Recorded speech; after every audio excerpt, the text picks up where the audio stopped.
I am Corinne Fisher. I am a former mayoral candidate for New York City 2025. So therefore, I do feel like I am possibly the most qualified person in New York City to be hosting a live watch along of this. We're a little late. I myself was watching the debate live. All that has happened so far is the hosts asked everyone on the stage, what is their one big idea to start right now in New York City? And basically no one was able to answer the question. A lot of talk about affordability and then the mental health crisis that is currently happening in New York City. Again, the hosts kept trying to say, please answer the question, and everyone just regurgitated their same talking points that they have talked about for the entire election, which must be frustrating. But yeah, this is a sub show of the Without a Country podcast. If you are new to here, welcome. You can listen to Without a Country every Wednesday at 9 p.m. Eastern Standard Time or watch it live here on YouTube. But we can go right to the debates now. They're currently answering questions about how they would handle having to deal with Donald Trump. Andrew Cuomo started off that by saying that he's already had a long-standing relationship with Donald Trump. And, you know, he said that he battled Donald Trump almost every day during COVID, and he, quote, won many of those battles. And he then went on to explain that this is the thing, the investigation that is going on with him now is just a tactic that President Trump uses with anyone who is not cooperating to his liking, which I actually do agree with Andrew Cuomo on that. But I would go further as to say that it's a tactic that Donald Trump uses for people who have actually done illegal things so that he can make that person his political bitch.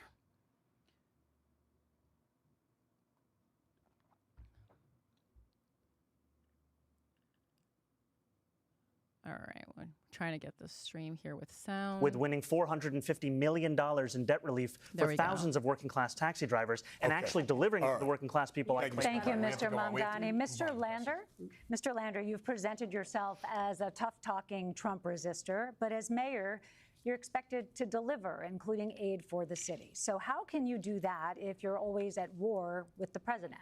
You have 1 minute. Look, when Donald Trump and Elon Musk stole that $80 million from New York City's bank account, I uncovered it, I rang the alarm bell, and I forced the mayor into court to get it back. Which is true. Brad Lander has been very outspoken against you are in the right. Trump's use of New York City money. I became the first financial officer anywhere in the country to lay out where all that federal money comes into our budget with a really concrete plans for how we put money in reserve so we'll be able to respond.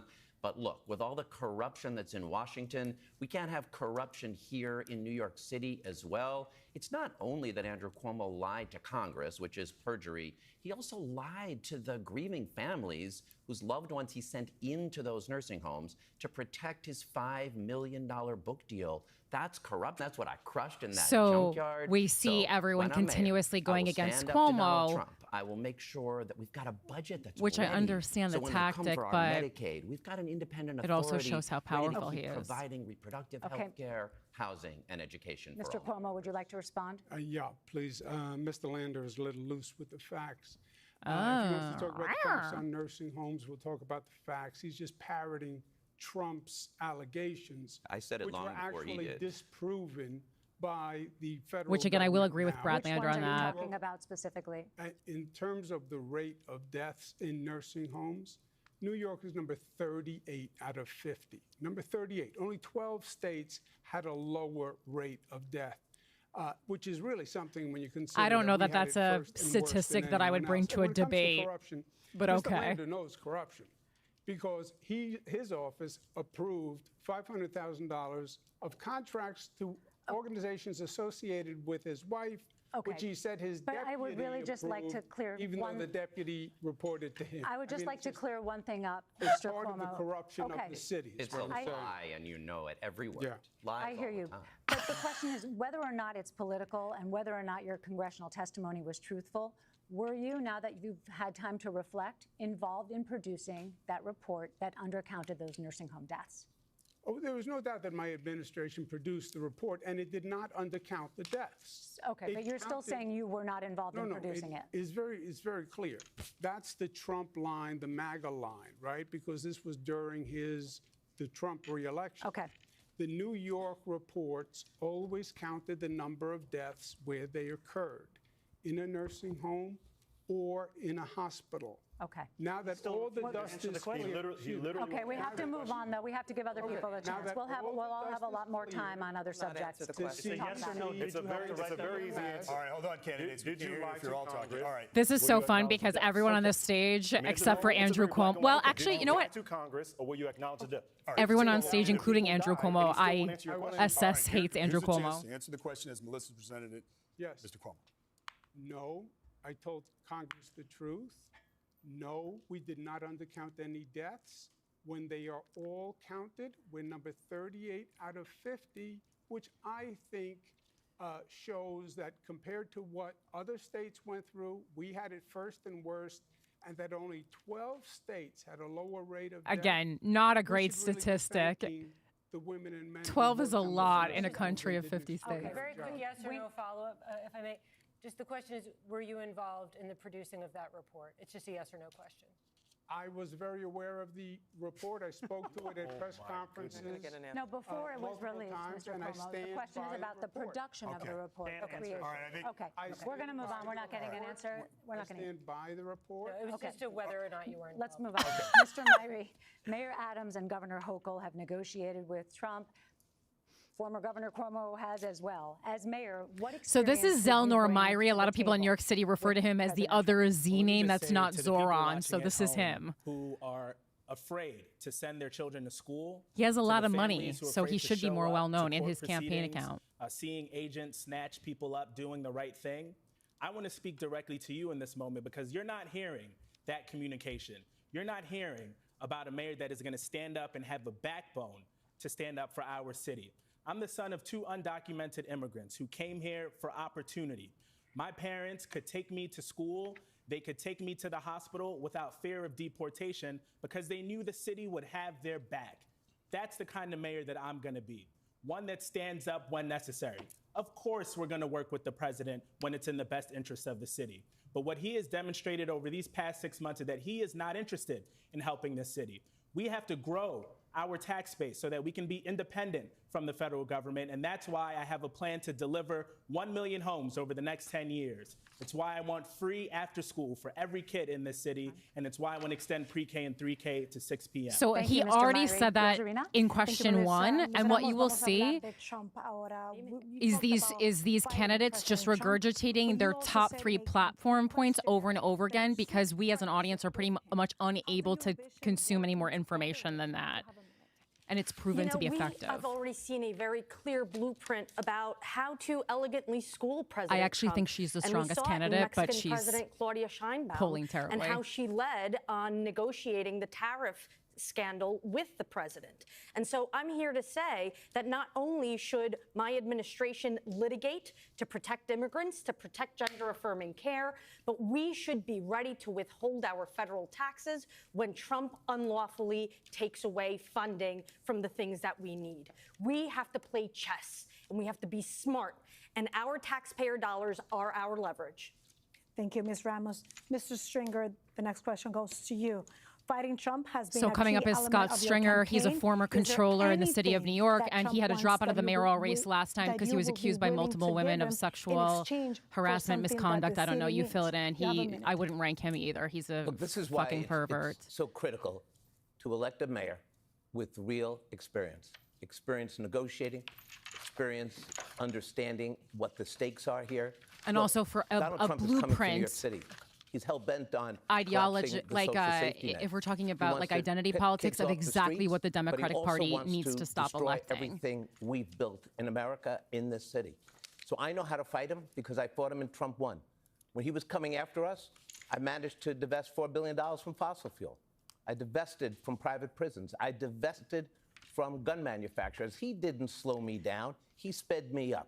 But right now, we need a mayor who's going to put aside $1 billion in a very, very rainy day fund. We need a mayor who's going to insist that the banks And the Also, next if you like controller anything that comes to Scott the Stringer is table saying, and I'm guessing strategize you're going to be about how pretty we have a aligned with Brad short-term plan Lander, to and get you could the just city vote for him to the instead. congressional elections. No one has more experience in city government and knows how to do that than But me. Mr. Stringer, the question is, if he wants something in exchange, will you give it to him? I'm not quid pro quoing with Trump. What I'm going to do, and this is my strategy, is I'm going to organize the same thing that happened during the days when Ford said to New York, drop dead. We're going to go to the business community. I'm going to go to our congressional leadership, Schumer and Jeffries. I'm going to organize this city and this city government to wage a fight in Washington to protect the epicenter of the national we're not really economy, hearing which is New actual York City. strategy. We're just hearing word salad, which to be expected. That's why I like Jessica Ramos. I feel like she actually answers the question with a lot of details, which is probably also why she's polling so poorly. The devil, as mayor, how can you make a deal with him? We're talking about pact with a deal. So this is Whitney Tilson. He's the only candidate who's not of a political background. He's a former hedge fund manager. Long before then, since he came down that escalator 10 years ago this month. And but I do think we Democrats have to stop giving Trump gifts, like when we let ourselves be defined by our far left, by socialists with their defund the police nonsense and open borders, et cetera. That felt like a mass attack on Zohran Mamdani, a socialist. That when a socialist like Zohran here tweets that the NYPD is, quote, wicked and calls to defund and dismantle the NYPD, that is madness, that is costing us elections, and it's why Trump has doubled his share of the New York City vote in the last 3 elections from 17%. And Whitney can make a move like that because, again, he's not going to win, and he doesn't need a job in City Hall, so he can make big attacks against one of the top contenders in this race. Response, Mr. Mamdani. I want to be very clear that police have a critical role to play in creating public safety. And when I speak to those very officers on the beat, in the rank and file, see, he can't say things like defund the police anymore because he's actually a contender now. Where they joined now. the force to tackle serious crimes, we are instead now asking them to play the roles of mental health professionals and social workers. Agree. And that is why we are putting forward a plan to create a Department of Community Safety that will tackle gun violence, homelessness, the mental health crisis. All right, Mr. Mamdani, we might get to some of those issues. I just want a brief We already response have a to pilot program called Be Heard that is doing exactly what he's who pitching. is He's just absolutely rebranding it and renaming it. anything that we've It put really just forward in needs to be this campaign. Check expanded. his Twitter feed. He has not deleted the tweet that calls the NYPD wicked and to defund and dismantle the NYPD. It's still up. Thank you, Mr. Tilson. All right. Because his followers love Mr. that Blake, shit. those tweets. You often highlight your past roles in the Obama administration and in leadership of the National Democratic Party, which has since lost the White House and is struggling to regroup. This is Michael Blake. He's a former Barack Obama aide.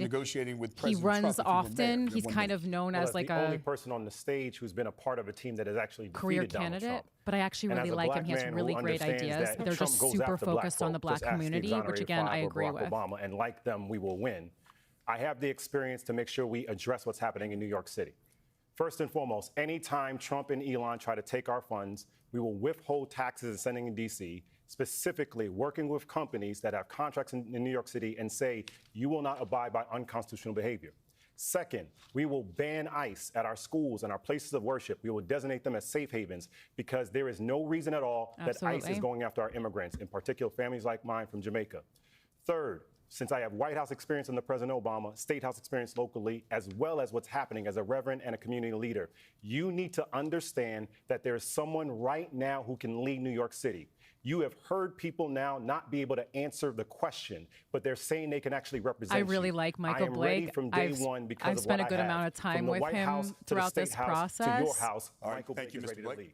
Thank you, Mr. Blake. Ms. Adams, your most powerful campaign supporter is New York Attorney General Letitia James. It sounds like that guy has the best resume, no? How would you ensure that you, and by extension New Yorkers, he has an casualty expansive of their resume, but they like people who are just involved in municipal politics. She is the most notorious, the baddest Attorney General that New York and the nation has ever seen, and yes, she does endorse me. You know, when the name Donald Trump comes up, The first thing, the advice that I get from the Attorney General is that when Donald Trump comes your way and causes problems for New Yorkers, sue him. That is exactly what I am doing right now as we speak. We have an executive order that is in front of us that is illegal, that Mayor Eric Adams had his first deputy mayor She's the sign. current Speaker of City The mayor didn't even sign Council. it, but the first deputy mayor signed it. And it would allow ICE to come onto Rikers Island, Donald Trump's ICE, to come onto Rikers Island, which has been illegal since the year 2014. I have a TRO, a temporary restraining order, that Judge Rosado feels that our case has merit. We have sued him, and New York will win. I will always be a mayor that will stand up for our immigrants. Donald Trump's ICE has no place on Rikers Island. Donald Trump's ICE has no place pulling our people that are taking their legal court dates now. No right. Thank you. Not in my New York. Thank you, Ms. Adams. Sally, I find Adrienne Adams to be super impressive. She's a little more centrist than I like, though. And she was set to retire and entered the race late. And I just don't know that that's the energy we need for the city right now. But I do like a lot about her. But still, many New Yorkers simply don't feel safe on the subways. We'd like to know what plan each of you have to change that. You have 30 seconds, and we're going to change the order and start with you, Ms. Ramos. Thank you, Sally, for the question. You know, right now, we want to make sure that we are recruiting and retaining police officers. This is why I'm offering a workforce housing initiative to make sure that we help them be able to keep New York City their home. We want to attract them here. Big problem, a lot of Connecticut and like pay. out-of-city I want officers. to stop investing taxpayer dollars in robocops and toys and actually think about the officers themselves. But we have to assess deployment and upskill our EMS workers to respond to mental health emergencies. Thank you, Ms. Ramos. That Mr. answer, Myrie. chock full of actual information and a I take plan. the train every single day. I took the 5 train to this Here's debate. some weird So I'm anecdote, experiencing exactly what New Yorkers nonsense. experience, and that is things feel different one on of our you. subways. People Word tell you that you salad. shouldn't believe what you're experiencing. ChatGPT. That the numbers are down and that you should feel more safe. Not making any But points that's why people yet. tune out of politics. Are the facts. People tune out because you're Things not feel making a different, point. So here's what I want to do. Okay, you I just want ate up police and 15 clinician seconds. teams 24/7, 150 of them throughout the city. I want to ensure that everyone feels safe no matter what neighborhood they're in. Okay. And I want A to ensure child that could we can answer do that that. on my first date. We're at time. Thank you. No Mr. actual Cuomo, answer your plan provided. to make the subway safer. Yeah, part of it is we have to admit what we did wrong. The people on the stage, almost without exception, were all defund the police. Mandami dismantled the police, reduced the police by 3,000. Mamdani didn't dismantle the $1 police. He had billion no in such power to do overtime, that. And now they're calling for more police. We wouldn't need more police if we didn't defund them in the first place. In my first 30 days, I will take every homeless person off the trains and the subway stations and get them the help they need. We did it before. We can do it again. I would love to see him actually achieve We're that. going to fact check that he literally said defund the police himself when he was governor. Oh, All right, Michael ma'am, Blake! We're coming around to you. This is the third time he's literally lied about everyone. Michael Blake coming in hot. Are you Again, saying you'll you never notice the said- candidates who Andrew, aren't are you polling saying well you can never come in so supported hot because they defund the got police? nothing to you never lose said except defund for the the police? election, which I they were never already said going to that. Answer the lose. question. I used the words defund the So police. again, I said I don't support So defund the you police. just said everyone else did that, but you would not acknowledge. Mr. You Cuomo, did supported you it. say? I He do did- not All right, support hold on, gentlemen. Did you say that it Is was this a gonna become a legitimate Cuomo trial? Okay. school of Talk about thought? issues. Hold on, I think that's what let he's us frame a referring to. question here. I think that Mr. Yeah, Blake it is may gonna be the talking Cuomo about trial 'cause he's a something you fucking said, which criminal, is whoever that just said both that. are legitimate schools of thought. Defund or don't defund. And, you gave it some legitimacy in And public. I disagree with defund Yes, the you police. did. Yes. Okay. Okay. Thank you. Picking up. And I'd still like to respond. We're coming around. We'll be coming around. We're coming around to everybody. Mr. Tilson. Yeah, I'm fully supportive of the increased police presence in the MTA. In fact, transit crime is down this year. It shouldn't be, I shouldn't have to say this, but the key to reducing crime is fully staffed police that are out there enforcing the laws. And we need to make crime illegal. And this is now happening down on the subways where they are starting to enforce the lower level crimes. I got to be honest, I wish I was more crimes, impressed with Whitney Tilson because he's not a drinking, politician. smoking, I am spreading constantly out, over the underwhelmed by subway this cars. man. Okay, And thank you. But if police you're are interested in a arresting more, and it non-political turns out that candidate, I would look 30% into of the people they independent are Jim arresting have Walden. criminal Kind of the records of same more thing than you're I'm getting sorry, we do here, have to move on. but We're at a lot time, more Mr. Mamdani. knowledgeable. In my Department of Community Safety, we are going to put together dedicated teams of mental health outreach workers who will be deployed to the top 100 subway stations with the highest levels of mental health crises and homelessness. We are actually going to address this in a manner that goes beyond the same ideas that we hear time and time again, recycled by the same politicians like Andrew Cuomo, who brought us to this point. And if we care about the police force, then we have to actually listen to police officers. They are leaving this force, 200 of them each month. And when you ask them why, it's because of the forced overtime. And part of the reason that is taking place is we're asking them to respond to every failure of the social safety net. Thank you, Mr. Blake. I agree with that. The people who don't feel safe are young women, mothers, and grandmothers around Andrew Cuomo. That's the greatest threat to public safety in New York City. Now, specifically to your question, Michael Blake, I love you. We need 1,000 mental health professionals on our subways and streets. And so therefore, you can have police then with body cameras on go do precision policing outside. The police will indicate they were not trained on addressing mental health. Let's utilize those persons who need the help immediately. If we take those steps, then we can also make it a point to help make sure everyone gets home alive. Mr. Blake's also a really captivating speaker because he was a reverend. So a reverend from the Obama administration. No, and he's kind. People who are watching at home have to be incredibly frustrated. He's got my vote. They defunded the police. They reduced the number of police. They're now saying we need more police. We should have reduced them in the first place. And we need mental health experts to address the homeless, mentally ill. And we do that by getting them off the train so we can assess them and get them to mental health care. But this makes no sense because we have Kendra's law here. Unless we change that, we don't have more than 72 hours to help people with a mental health issue. Every woman watching tonight, he was just given a chance to actually address the clear claims that were stated and ignored it. Okay, we do have to move on because we have other candidates on stage and we want to hear about their subway safety plans. Mr. Stringer, can we please hear about your subway safety plan? Gentlemen, listen. We are moving on from this question. You had an opportunity to respond. Mr. Stringer, please tell us your subway safety plan. Kids, it's grown-up time, so just give me a second, okay? Let me straighten this out for you. Thank you, Scott. We appreciate that. No, you got it, man. So look. We're spending $1.3 billion. Wild response from another alleged sex offender. He's the GOAT. In a generation. Scott Stringer? No, Michael Blake. Put his hand on him and said, yeah, thanks, buddy. We have to go into our communities and get the wonderful, diverse citizens to come into a department, but we also have to make it worthy of doing it. That's something I'm going to do. But look, I will say this to you. The crisis that we have. One of my gripes is that white candidates are so scared to say the word black or people of color. They have to say diverse. I think it's so old, it's so archaic. And how are you going to be the head of a city that is actually diverse if you can't say black, Latino, Asian? Like, say the things. It's nothing to be ashamed of. I have never called for defunding. It's a point of pride. In the 2021 budget of the City Council, we were in a season of COVID, and many agencies had to be reallocated. Their funding had to be reallocated. Many agencies, not just the New York Police Department, but many. The City Council, our funding was even reduced during that season of COVID.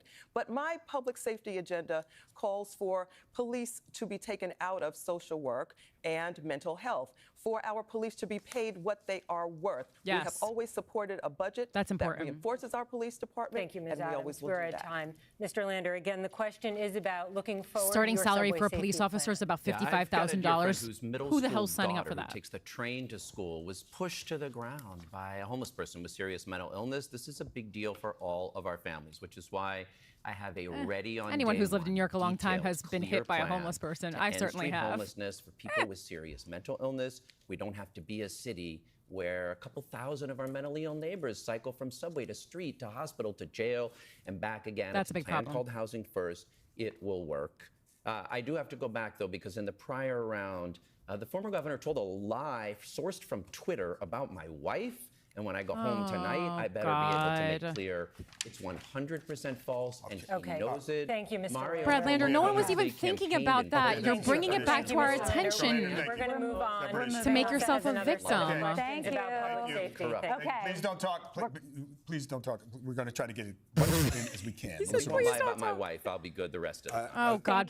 Brad Lander had to make it clear that he has a wife. With what it's like to try to buy toothpaste or beauty products at the local drugstore and having to to wait for it to be unlocked. Shoplifting is a sad fact of life in this city right now, and many in law enforcement blame bail reform, since most shoplifters can no longer be held in jail.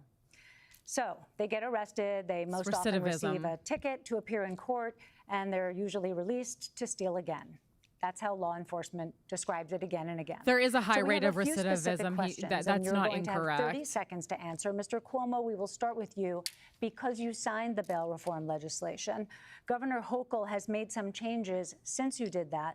Do you think bail reform is working, and how would you stop shoplifting and other low-level repeat crimes? You have 30 seconds. Yes. Just to go back, if Mr. Lander says his office didn't approve 500,000 contracts that his deputy approved affiliated with his wife's organization, every word a lie. Deputy I gotta be honest, this is not what the people of New York City want to hear. Solve our fucking problem. You're using your time. I love how he's using his time to address that guy's allegations, but will not look Michael Blake in the eye. And it is.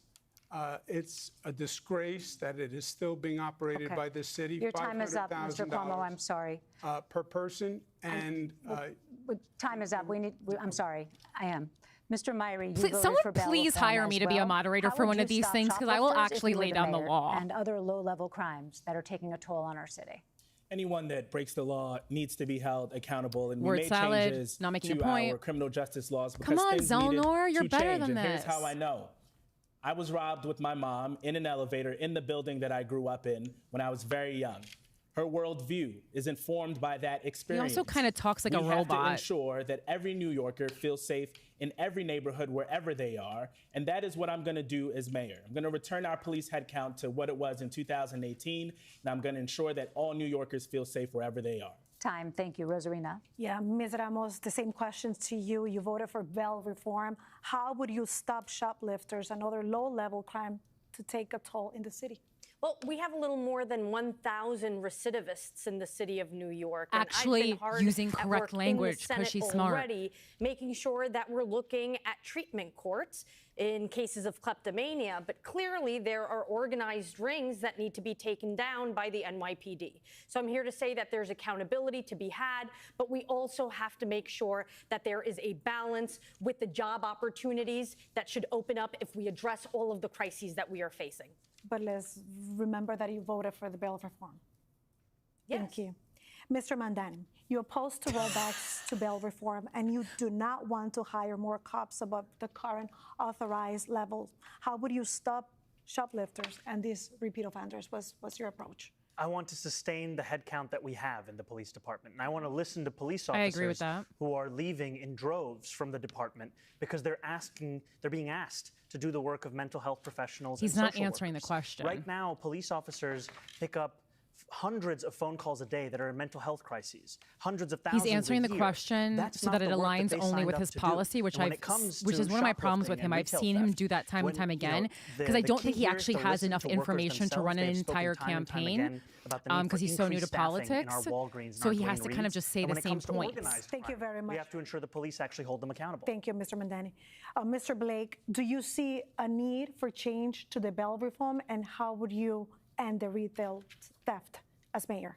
Absolutely. So I proudly supported it when I was in the assembly because Khalif Browder was my constituent. When we talked about raise the age and bail reform and speedy trial, we had to do that. But we need to make it different and stronger now. And to your question, that means we have to hold repeat offenders more accountable, be much more attentive to that degree. But the broader dynamic, if we help New Yorkers make and keep more money in their pocket in the first place, then we wouldn't have people speaking about shoplifting. And that's true. It's been proven true statistically time and time again. Guaranteed income. That's why we have to help people on the front end so we're not talking about them being arrested on the back end. People are stealing because they don't have enough. Thank you. Mr. Stringer, we're going to go to you with the same question. Do you see a need for any further changes to the state's bail laws, and how would you tackle retail theft as mayor?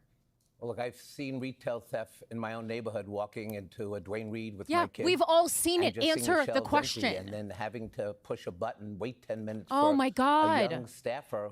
This is whose the job part of is not politics that to drives be me my personal nuts. shopper. This is wrong. No one wants And to that's hear why your we little need story. To put cops on the beat, working with the small businesses to root out the people who Beat are is an constantly old coming term. back That to do means this. they're But we walking also the have to make sure streets. that the people Use who are new doing the language. stealing also have opportunities to get them the housing and the services that they need. See, we have to walk and chew gum at the same time when it comes to criminal justice. Oh my God, tell me you're 100 years old without telling me you're 100 years old. Do you see a need for further changes to the state's bail laws? Just yes or no? Look, I think right now yes, it's been changed a couple of times. Okay. No. When not Cuomo, yes no. Let me just say, when Cuomo signed it, he didn't do the work of a mayor or governor. The mayor and the governor are supposed to go through legislation and find the loopholes, and he didn't do that, and that's too bad. We're moving on to Ms. Adams. Ms. Adams, same question to you. Do you see any need for changes to the state's bail laws? And how do you plan to tackle every good one retail and theft bad as one? mayor? Well, the state just made some adjustments and some tweaks, so let's see how that goes.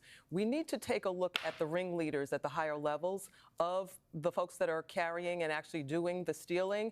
Low-level criminals are wasting away on Rikers Island. Some have committed suicide under this current administration. So what we need to do as far as public safety is concerned, I will fill the over 2,000 vacancies within the NYPD in my first 8 months as mayor. This is what we need to look at. Others are looking at bringing in thousands and thousands of police officers. We have vacancies to fill. This will work. This is what our NYPD needs, better management. Okay, thank you. Mr. Lander, do you see I a need for changes to bail I reform? What find would you do most as times mayor Adrienne about Adams very this impressive. retail theft? I don't think she's I've got really a detailed plan to combat retail taking theft, hold of so this debate the way toothpaste she is needs not always to. behind lock and key. You can look it up on my website. To develop it, I took lessons from NYPD Commissioner Jessica Tisch, who I want to keep as commissioner. I think that's coming down. And I think that's a good idea. accountability is Jessica going Tisch up. probably should stay. It involves giving a panic button, essentially, to retail stores. So they don't have to call 911. They can report quickly. Investigations can be thorough. And I've actually taken the idea from the conservative Manhattan Institute that drug treatment courts need to be central in our response. You just named two of my bills, the Retail Worker Safety Act with panic buttons and my mental health court expansion. Ranked choice voting. Quick response? Okay. Ms. Mayor. All right, thank you. Sally, you had a quick question here. Yeah, well, I guess we also for Mr. Tilson. Yes. Mr. Tilson, I'm going to let you respond, but just on that, Jessica. Yeah, I guess because Mr. Lander brought her up, just a quick show of hands, who else would keep Jessica Tisch as police commissioner? Okay, thank you. Haven't decided yet. Okay. Correct. All right. Mr. Tilson, you said you would cut I would meet with her, but I think I would keep her. You don't want to redo the entire government, then nothing's going to work. You only have 4 years. I very much believe we need to make substantial changes to bail reform and discovery reform, both of which went too far. Like what I said earlier, we basically decriminalized all low-level crime. Shocker, it went way up. So we need to have more police officers enforcing the law, and we need to change the legislation such that prosecutors can actually punish repeat offenders. I just talked to a cop right here in Midtown North last week who told me they're down from 300 cops to 120. I just talked to a cop. And they have to fill out so much paperwork when they make an arrest that the criminal is back out onto the street before they're finished with the paper. All right, Mr. Tilson, thank you. Rosalina. Thank you, David. Now we're going to talk about e-bikes. Bicycle deaths in the city have reached record heights in the recent years, with injuries also surging, many involving, of course, e-bikes. Just the past hour, Mayor Adams announced a plan to impose Do you want me to read out when super chats come in? 15-mile-per-hour speed limit on e-bikes. Do you believe this is the right way to If they're making a good safety? comment without And what else interrupting, will you can talk with do, them. Ms. Adams? I want to hear You the have question. 30 seconds to answer. Yeah, a lot of those, the e-bike riders are people that deliver food to our homes, and they have families as well. I do believe that there needs to be a closer look, which we are doing in the city council. I love as far as delivery regulation people. is They make concerned, New but York we have City to be rock, careful. but let me Is tell the you, regulation with 50 miles per hour, they is this the ride right their approach bikes to like regulate it? insane people. As the mayor They hurt normally does, he does humans, not collaborate and with this the is not city talked council, about. which They had we hurt done that dogs collaboration together, all we the might have time. come These people up with a hurt different dogs, solution and they other kill than 50 dogs all the miles, and I time. believe Look is- up the is a stats. penalty, which we could have come together and realize something much more reasonable for e-bike riders. Just to clarify. 15 miles. I understand. Yes, I thank you. understand. Thank you, Ms. Adams. Mr. Lander. I think the pedal assist city bikes go 17 miles per hour, so that seems pretty good to me. But we've got to go upstream here to the folks that are causing this. Uber Eats and Seamless This and guy has good DoorDash ideas. I need just to be held can't stand accountable his for the demeanor. trips that are taken where I they're just making can't- money. I can't They've get got the around data it. to keep folks safe. Why And, does he you know, talk you like can operate that? a car dealership He seems in like this the city that type sells to cars without dance license plates alone to with his people without wife in driver's Times Square on New licenses. Year's. So we've got to hold the sellers Can't have of another one of mopeds those. accountable. Those are motor He vehicles, just seems and they need so to be fake treated to that me. way if you're going to sell them. They've got to have licenses. They've got to have license plates. They have to operate safely. Ms. Ramos. Well, we have to end the criminalization of our delivery workers and bicycle riders. A lot of enforcement has now changed from civil summonses to criminal tickets, and that is leaving breadcrumbs for ICE and leaving many of our community members vulnerable. That being said, it is high time that we post speed limits and adapt our street design for the use of bikes and e-bikes. The fact is that we have to get them off the sidewalks. We have to make sure that they are abiding by the rules. And this is why we need public education in English, in Espanol, in all of the languages that our riders speak. Thank you very much. Mr. Myrie. There's no question that things feel different on our streets. And Did that he have a these lobotomy categories before of this? Vehicles are not built for our current structure and on Again, our I think he could be a much stronger candidate than he is the performing. Companies that are making money more accountable on this. I feel like but he we wants also to have say, ensure "Please that we clap." are doing this in collaboration, doing this in a smart way, and ensuring that the enforcement on this is actually going to be going through. What we have seen is uneven enforcement in this space, and that's why there are older adults in this city that are afraid to cross the street because of how things feel. Thank you very much. Mr. Cuomo. Yes, I think this is another example of just dysfunctional city management. We passed a state law allowing e-bikes. It was supposed to be regulated by the city. You've had all sorts of accidents, all sorts of warnings. The city has done nothing. The speed has to come down. City bikes voluntarily came down to 17 miles an hour. You have these e-bikes, some of them doing 25, 30 miles an hour. You have to bring down the speeds, but you also have to have them registered by the apps. They're the ones who are making the money. Let them license, let them register, let them pay the tickets. Thank you very much. Mr. Tilson. This That's issue an is interesting actually idea, quite actually. personal to me because I ride my bike in the city every day, and in fact, I'll bet I'm the only mayoral candidate in history who ever rode his bike to the mayoral debate, as I did. That's not true. I actually saw Zohran Mamdani city bike by me in the East Village. Pedestrians. So I've been calling. Do I think it was a publicity stunt? stunt? Maybe, since but the beginning of my campaign, he was. I totally agree with that. And I will tell you, just in the past couple of months, since police have started issuing citations, the e-bikes are behaving themselves a lot more. I see a lot fewer blowing through red lights, blowing up on the Thank you, Mr. sidewalk. Tilson. Let's remind you guys that these are the people taking, most of them, your food to your offices and your homes. Mr. Mandan. You know, I find it Okay. ridiculous to hear Andrew Cuomo talk about how we need to regulate the apps when this is the very mayoral candidate who has a super PAC that received $1 million from DoorDash. How are you going to regulate DoorDash when they are giving you $1 million to influence your street safety regulations and your labor regulations? Excellent point. This economic model is one that doesn't just incentivize e-bike riders to break street safety laws. It often requires Thank you, them Mr. to do so to make the Mr. Cuomo, do you deliveries want to respond to that? That's a good point, yes. too. I work for the It's people similar of the to state of New Amazon. York, They are people of under the these city of New York. I don't care who crazy gave time me constraints. what.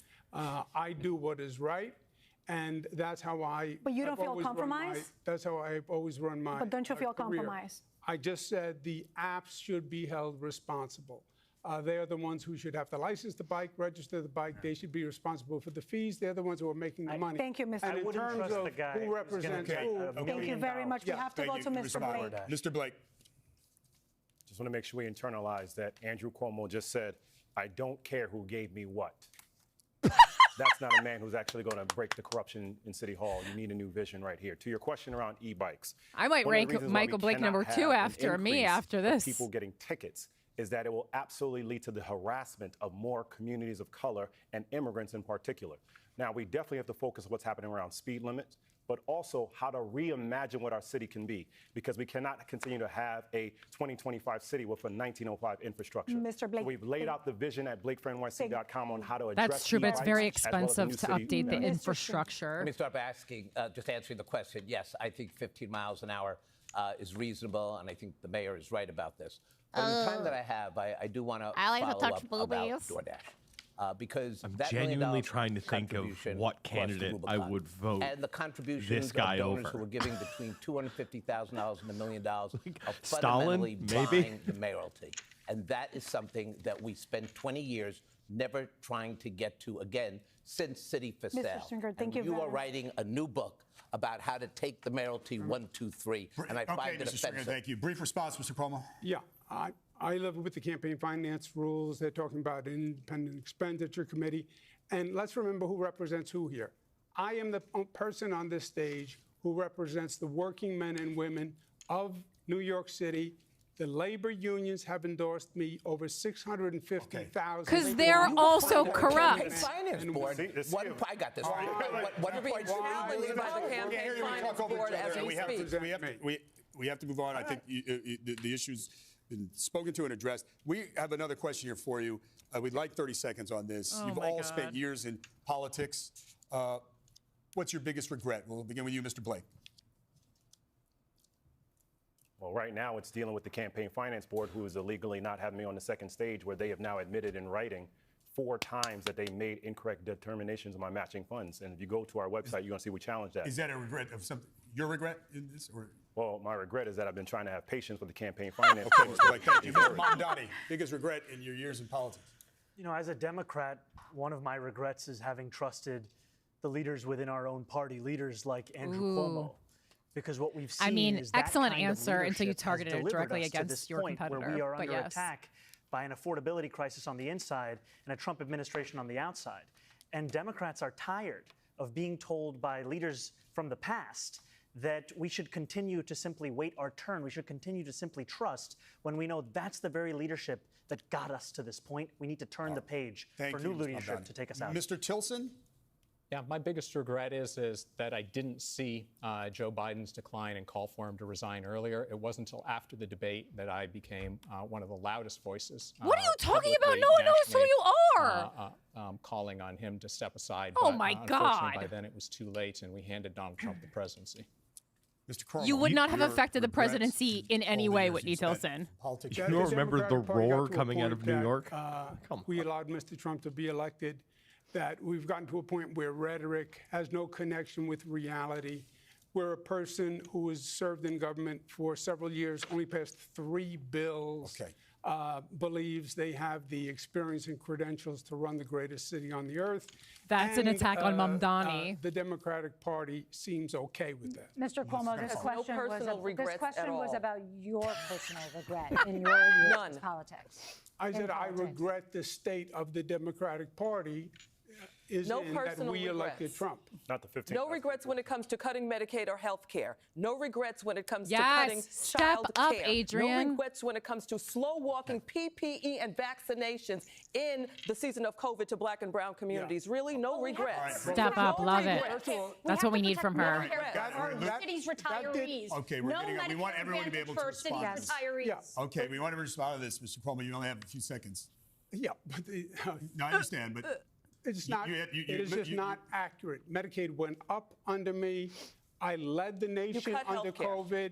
I pushed President Trump to give us everything he had. Thank you, Mr. Cuomo. Right. I was there every day. You expressed it. Leading COVID. No regrets. I have to ask him something. Mr. Cuomo, I'm sorry. I'm sure that people at home must be wondering this is so about juicy. your answer to this question, because we loved speak to to have been voters here. throughout the city, and quite a few of them will say, I'm not sure exactly what happened with those sexual harassment cases. We know that you say you never sexually harassed anybody. You say you're running to restore efficient government and efficient You guys got to leadership. read But in past, your filings. leadership I've came read all the court with filings. More than one investigation extensive concluded was sexual a toxic harassment, work environment, misconduct, especially and for assault. women. And some of those cases are still ongoing.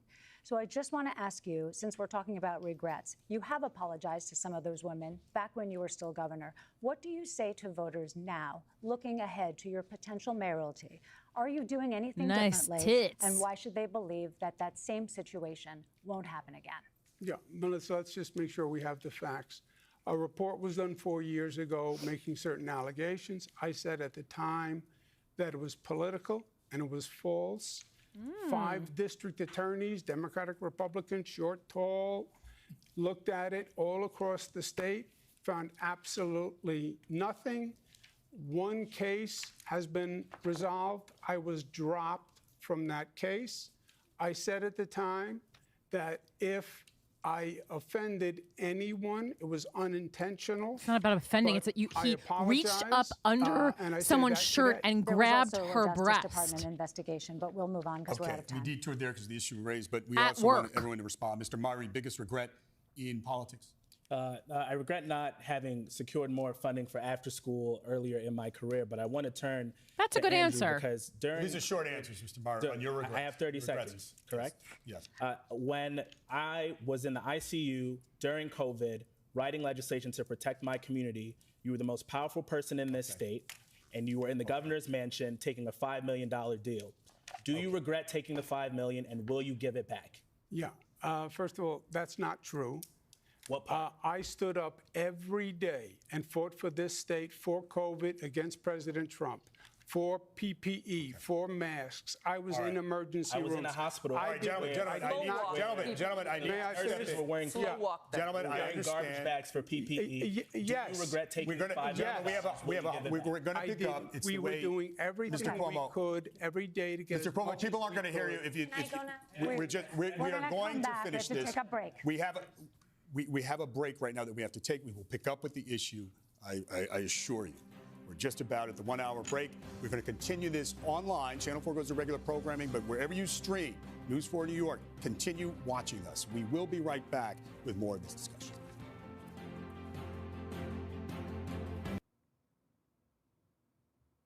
So can we continue watching on the stream, Mike?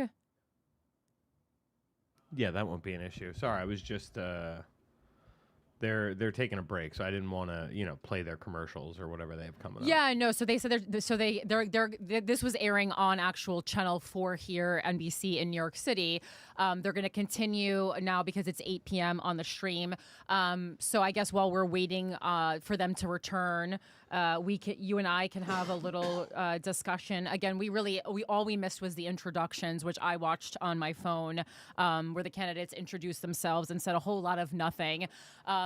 I think it was actually advantageous that I was able to introduce them on my own terms because I know these people, with the exception, I'm very familiar with Zelnor Amiri. I have just not met him in real life, though.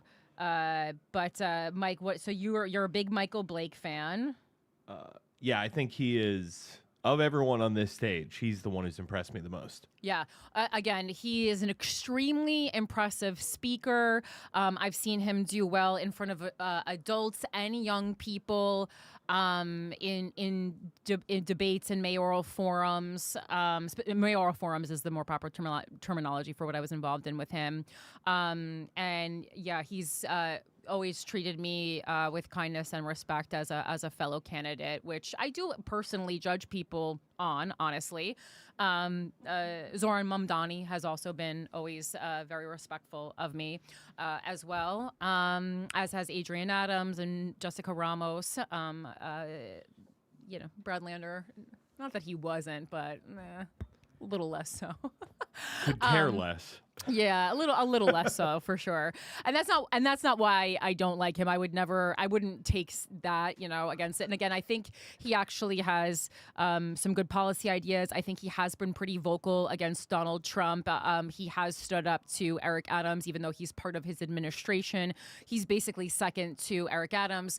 Brad Lander is the current controller, or as I like to call it, I did a live show yesterday, a comedy show for the first time, and no one even knew what the controller does. So in layman's terms, you can think of the city's controller, I always say, as like the city's accountant, watching and taking care of the money. So while it's the mayor's decision what money is allocated where, it is then the controller who is keeping track of those funds, which is why Brad Lander was able to call Donald Trump out on the money that he took from New York City.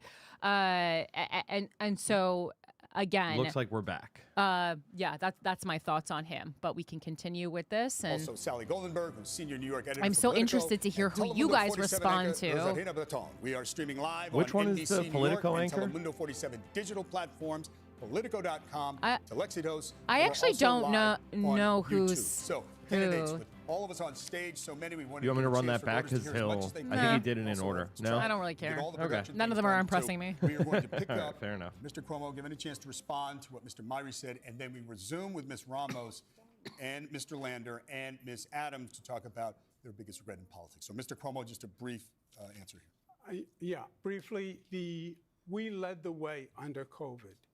Every day I got on that TV, I informed New Yorkers of exactly what was going on. And all I think the that's facts, true. and He I was really fighting beloved President during Trump COVID. For the PPE. There was no doubt that in the beginning Until we there found was out no he killed PPE, everyone. and people were using garbage bags. But we fought vehemently for it. When the first phase had passed New York, we actually got through the first phase. It was then going to other states, and that's when we were trying to share lessons. What happened to Cuomo, city field vaccines? All right, we're going to continue on, and you may have a chance. Ms. Ramos, biggest regret in your years in politics. We had the vaccines. You use a vendetta against the former mayor not to make it happen. So I regret not running for mayor in 2021. I had been in the Senate for 2 years. I'd already passed over a dozen bills. I thought I needed more experience, but turns out you just need to make good videos. Mr. Lander. That was a slap in the face of Zohran Mamdani and Corinne Fisher. 8,000 homes in my district, but I'll be honest, I wish I had pushed for Who even more clapped for housing in my that? district when I was a city council member because we need it. And that's the thing, like, I almost DM'd Jessica Ramos and I said, you have great ideas, but you're not getting the ideas out there in a technologically advanced world. Like, can I help you? $60 million on Mr. Lander, legal bills has your learned biggest regret- absolutely nothing, taken no Mr. Lander, your biggest. responsibility. Okay, Mr. Lander, thank you. David, He does not deserve your may trust. you can't let him say Briefly, please. Yeah. Cuomo said, you can't let him say that. You're going to stand up to Trump and you can't even stand up to Brad Lander. Nothing has come of it. In terms of the paying legal fees, yes, the state pays legal fees. The state was sued. Kathy Hochul was sued, and I was sued. And the controller knows that because he was sued 15 times, and the city paid the At least he bill. pronounced his controller He was sued by correctly. parents of the disabled. He was sued by homeless providers who said he was. I know he didn't do anything about. I mean, we can look this up. He was sued by people who said he mismanaged the pension thank you, Mr. fund. Cuomo. Thank you, Mr. and Cuomo. the Mr. Lander, city you have paid. 15 seconds to respond. It's just every one of those things is false. The thing about my wife was sourced from Oh Twitter. my God, Honestly, I have stop. no idea where he got this one. He's lied to you so many times on this stage tonight. Takes no responsibility. All right, we're going to move on. Miss Adams, if you could speak to your biggest regret. Thank you, Miss Adams. Your biggest regret. The MTA did sue Brad My biggest Lander. regret is believing that Eric Adams would be a good mayor for all New Yorkers. I have had to restore budget cuts from this mayor. I've had to save pre-K. I've had to save 3K. I've had to save our libraries. I've had to save our cultural institutions because the mayor of the city of New York thought that it was his job to cut all of those and to slice and dice the livelihoods of our children, cultural institution, our elders, our seniors through their library services and their food services as well. I have had to be the champion to make sure that all of those services were restored for the people of the She's city. missing something. She's polling decently that there could be something crazy that would happen that her or Brad Lander I would say could that take it if the something biggest crazy happened. No one regret else has a from a chance policy on the stage. perspective It's was between, when besides, my you know, mom obviously it's died between of Zohran COVID before her and, time, and she was a Blake great has no shot? trailblazer, the No, first lowest woman shot. elected to city council No, in actually, sorry, Washington Heights Tilson back has in the less day. shot than She Blake, was a real but fighter, Blake but she lost is the fight with COVID. very I low. really That wish stinks. before I like went him. to I like him controller's too. office He just has that, run too many like times and with he's so become a many joke. other issues, And I he's really also was able to too really focused on build a only COVID the black recovery community, plan. which again, Thank you, I Ms. actually Fisher. agree with. As a white person, I agree with him on that, but Thank you, David. A very important issue for my viewers in Telemundo 47. We're going to talk about immigration, okay? So as we know, President Trump wants to abolish sanctuary cities like New York, and his administration has applied pressure to force cooperation on deportation. So to understand a little bit more this issue, we're going to give you couple of scenarios, hypothetical scenarios. You're going to have a minute to answer this one. Mr. Cuomo, we are going to begin with you. Let's say ICE notifies your city-run hospitals that they must stop offering medical care to undocumented patients, or the federal government is going to withhold millions of dollars in funding. What do you do? I've gone through this with Mr. Trump before with ICE. But what would you do now? You cannot give in to Mr. Trump and his demands. You cannot. But let's say he's cutting funding. You can't. It will never end. If you give in to him, he is a bully. I know him well. If you give in to him today, So what you will will be do? giving him your lunch money for the rest of your life. So what's the solution? You have to fight him, and the way you fight him is not by suing him. Yes, of course you sue him, but he gets sued 10 times before he gets out of bed in the morning, right? Kind of like you. That doesn't And the bother lawsuits you, are winning, right? by the way. We need a national coalition, which we can put together, of like-minded states and cities that will oppose these actions. And then we're going to have to eventually beat him politically in the Congress, but you cannot give in to his demands. Thank you, Mr. Cuomo. Mr. Chilson?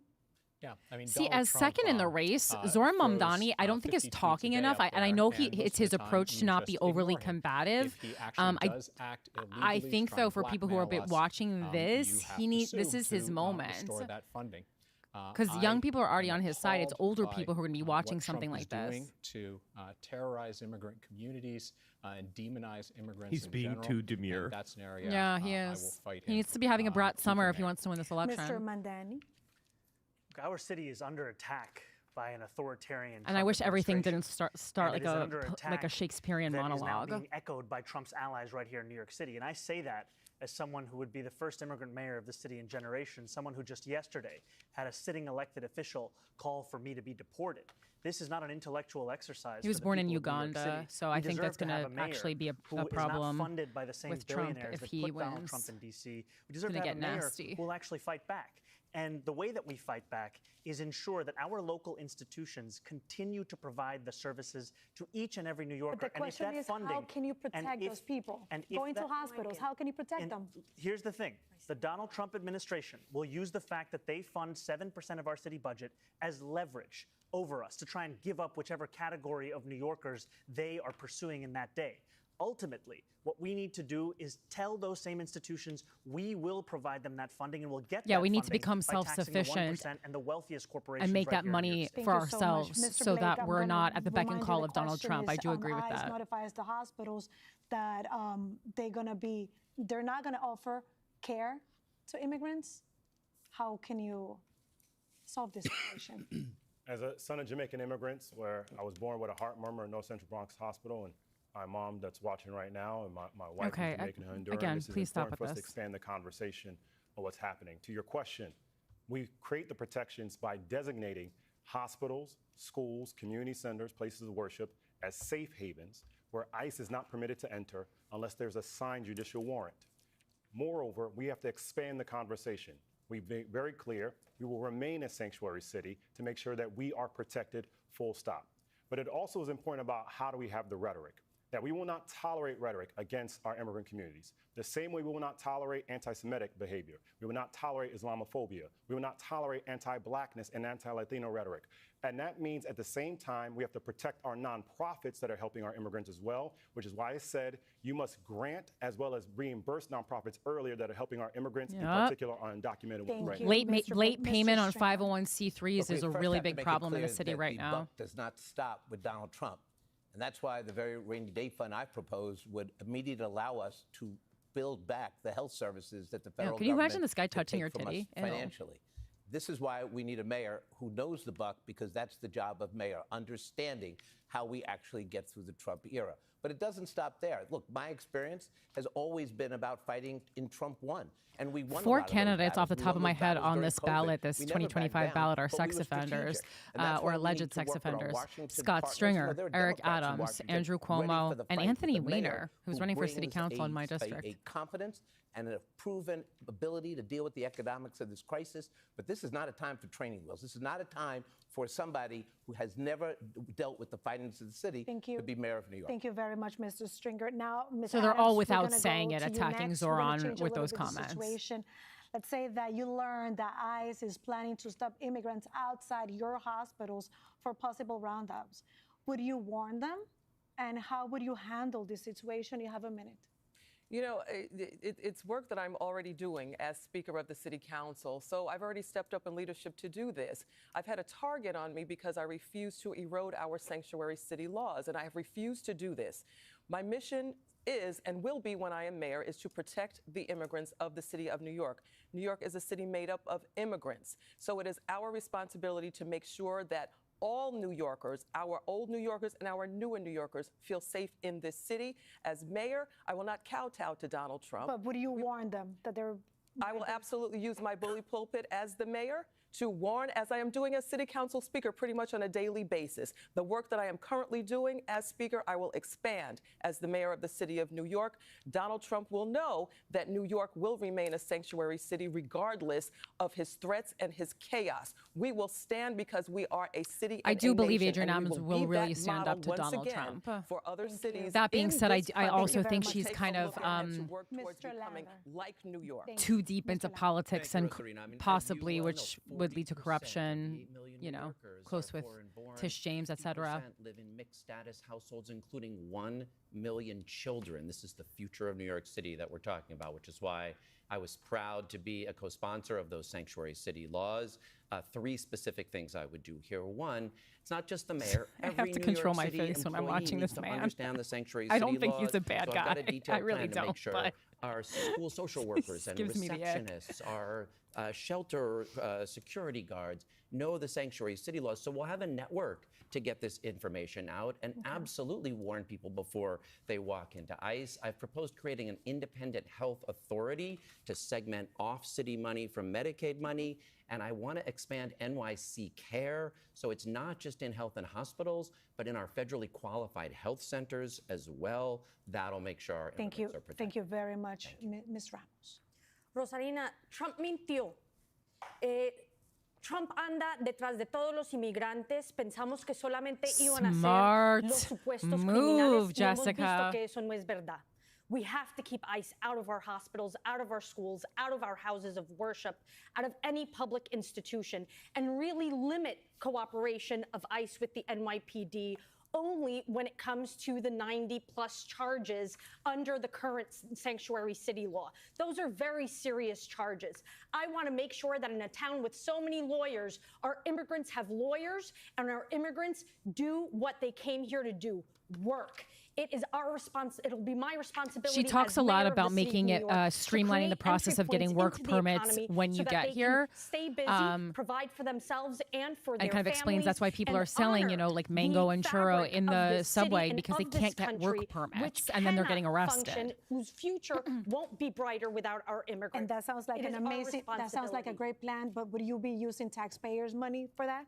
Yes, this is actually making sure we are expanding Action NYC and our cooperation with our community-based organizations, clinics with our 7 law schools to make sure that we are on the ground protecting and Ms. teaching Ramos. people their rights. Mr. Murray. This isn't just a hypothetical for me. I grew up. I mean, obviously, I think if you're interested in protecting immigrants, Jessica Ramos and Zohran Mamdani, and then probably Michael Blake would be your top picks. But they knew that the city had their back. So not only would I be warning, I would be assuring them that we had their back right now. Sanctuary city laws used to not be political. Well-known progressive and I guess Rudy Eleanor, Giuliani he's the stood up for our sanctuary child city laws of immigrants. because he He's understood just a what little this more community meant to our centrist. city.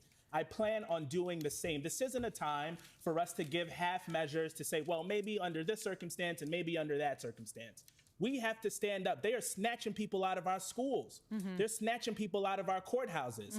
We cannot stand for that in this moment. I have a frontline agenda. I want to hire 50 more lawyers to the law department. I want to go on the offensive. I want to utilize the 10th Amendment to ensure that we are not carrying out the federal government's immigration policies. We have to stand up in this moment. That's what I'll be as the next. Thank you, Mr. Strong Murray. response Sally? from Zelnor on that one. Let's move on to another very important topic, public schools. Yes. The city spends more of its tax dollars on public schools than anything else. But Good. after shelling out some $40,000 We should see a year results. per student, only about half of New York City kids can read or do math at grade level. Only half. Bottom line here, what do you see as the top reason for that dismal return on this $41 billion Because we're sending new teachers to underperforming schools. Been talking about this for months. 30 seconds to answer. Mr. Blake, we'll begin with you. We have to address literacy and have a better pedagogy on the front end so that our teachers and our educators and families are able to make sure that we address this critical issue. It's the reason why I led the My Brother's Keeper program. But it also means that we have to be clear to be against any anti-Blackness that is happening in our schools.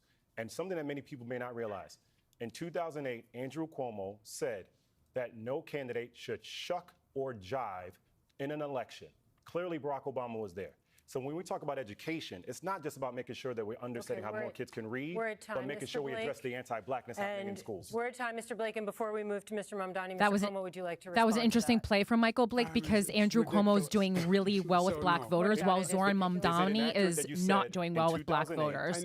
So that was Michael Blake helping knock Cuomo down Is the quote incorrect? in that area. This is I never insulted. Okay, not hearing an answer to. And when we're talking about the black community, there's no candidate on the stage that you should trust more than Michael Blake. We do have to move on because many people do want to hear about public education, so we're going to move on to Mr. Mamdani to discuss. Okay, you said I was 45 invoked? seconds to respond to him, and please address the question about public schools. Yes, absolutely. I'll do so shortly after. We have Mr. Cuomo, who said these words of shuck and jive when Barack Obama was running to be the president of our country. I was proud in 2008 that the first doors I ever knocked on was for Barack Obama, while we had a candidate here. Why do you call him an evil and While a we liar? have a candidate here Why would you call him a liar? a candidate here who is so allergic to any accountability or acknowledgement of a mistake that he can't even admit that he said these kinds of words. Now, as it pertains to public education, all of the challenges that we are facing in our city when it comes to our schools, they are also downstream from the fact that 500,000 of our children are going to sleep hungry every single night. 100,000 of them, for the 9th consecutive year, are now homeless. We need to ensure we have a city where our children can not only have food to eat, a place to call their home, and we also have to have Mr. the full This is a problem. I implementation don't of think it's the number one Mr. Tilson, problem. we're going to move to you, and I just want to remind you, when we we're do talking want to about know literacy. a solution to the problem in the public school system. That is the heart of this question. Sure. Mr. Tilson. The failure of our public schools is exhibit A of how city government spends way too much and delivers far too little. Our kids are reading below Mississippi's despite spending $40,000 a kid. They're the poorest state in the nation, spending 12. It's really, if you're a business person, I know, and I am for 40 years, it's bad management. There are few, if any, rewards for success and few, if any, consequences for failure. I served on the board of KIPP charter schools for more than 20 years, and 15% of our public schools, the charter schools, are held accountable. Not surprisingly, they are the best charter schools, public schools overall in the city, delivering for kids. We have to move on, Mr. Cuomo. And I just want to remind you again, we've established that there's a problem. We're looking for solutions. Mr. Cuomo. Gotcha. Interesting, Mamdani never denied saying Obama was evil and a liar. Oh, my I God. believe neither of you denied the quotes But you that didn't were raised. deny that you said shuck and jive. Neither of you denied the quotes that were raised. He did not. But we are here to talk at this this moment about public Okay, schools. Mr. Cuomo, No one denied any Mr. quotes. Cuomo, solutions to public education. I need just 5 minutes. I understand. Hold on. Cuomo is polling well enough that he doesn't need to lower himself to this level. It's strategically dumb. Okay, we're going to move on. Mr. Myrie, do you have... No. Let's give Mr. Cuomo. I'm proud that I raised education to the highest level of any state in the United States. I understand the point about we need to reform the education system. I would start with the DOE. They spend hundreds of millions of dollars on consultants. We don't know what we get. I want a real analysis of the curriculum New York City solves and New York City reads. We need more paraprofessionals in those schools. 1 out of 8 children are homeless. It's too much for a teacher to do. Understood. Pay the paraprofessionals. We're at time. Okay, thank you, Mr. Cuomo. There's an interesting comment on the I wouldn't be YouTube standing on this stage about if Blake. not for our city's public schools. And I went to who PS cares what this guy's 161 saying? You know what I mean? School, Well, made my way to Zohran is Cornell actually, Law School, yeah, I mean, he's not going to Brooklyn win, Tech so go and ahead. Fordham in between. Someone needs to tell Blake that this debate is not at his local church. Touting being Jamaican only holds status in Jamaican communities and ultra-white universities and country clubs who don't talk to Jamaicans and other people of color on a daily basis, or those who are amazed when a black person has an American dream story. Most voters aren't these people, so he needs a new strategy. Taught me karate, even though I was terrible, and I was the only boy on the step team that had the moves to prove it. But I think New York City is a lot, like when we're talking about who's voting, it's like actually a lot of people of color. Exactly. And the Academy of American Studies in Astoria. I wouldn't be here without them, and my children wouldn't be where they are in middle school in Queens if it wasn't for PS 69 in Jackson Heights.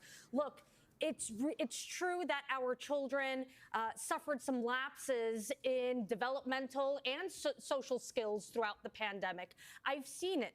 So I want to make sure that we are delivering on teacher centers so that our teachers have more supports, giving NYC Reads more time to really seek in and really providing our District 75 schools with all of the funding they deserve. Okay, thank you, Ms. Ramos. Mr. Lander, I again, don't we feel are like that's a looking for strong enough solution-oriented plan. answers here. Both our kids also pre-K to 12 in New York City public schools. Shout out PS 107.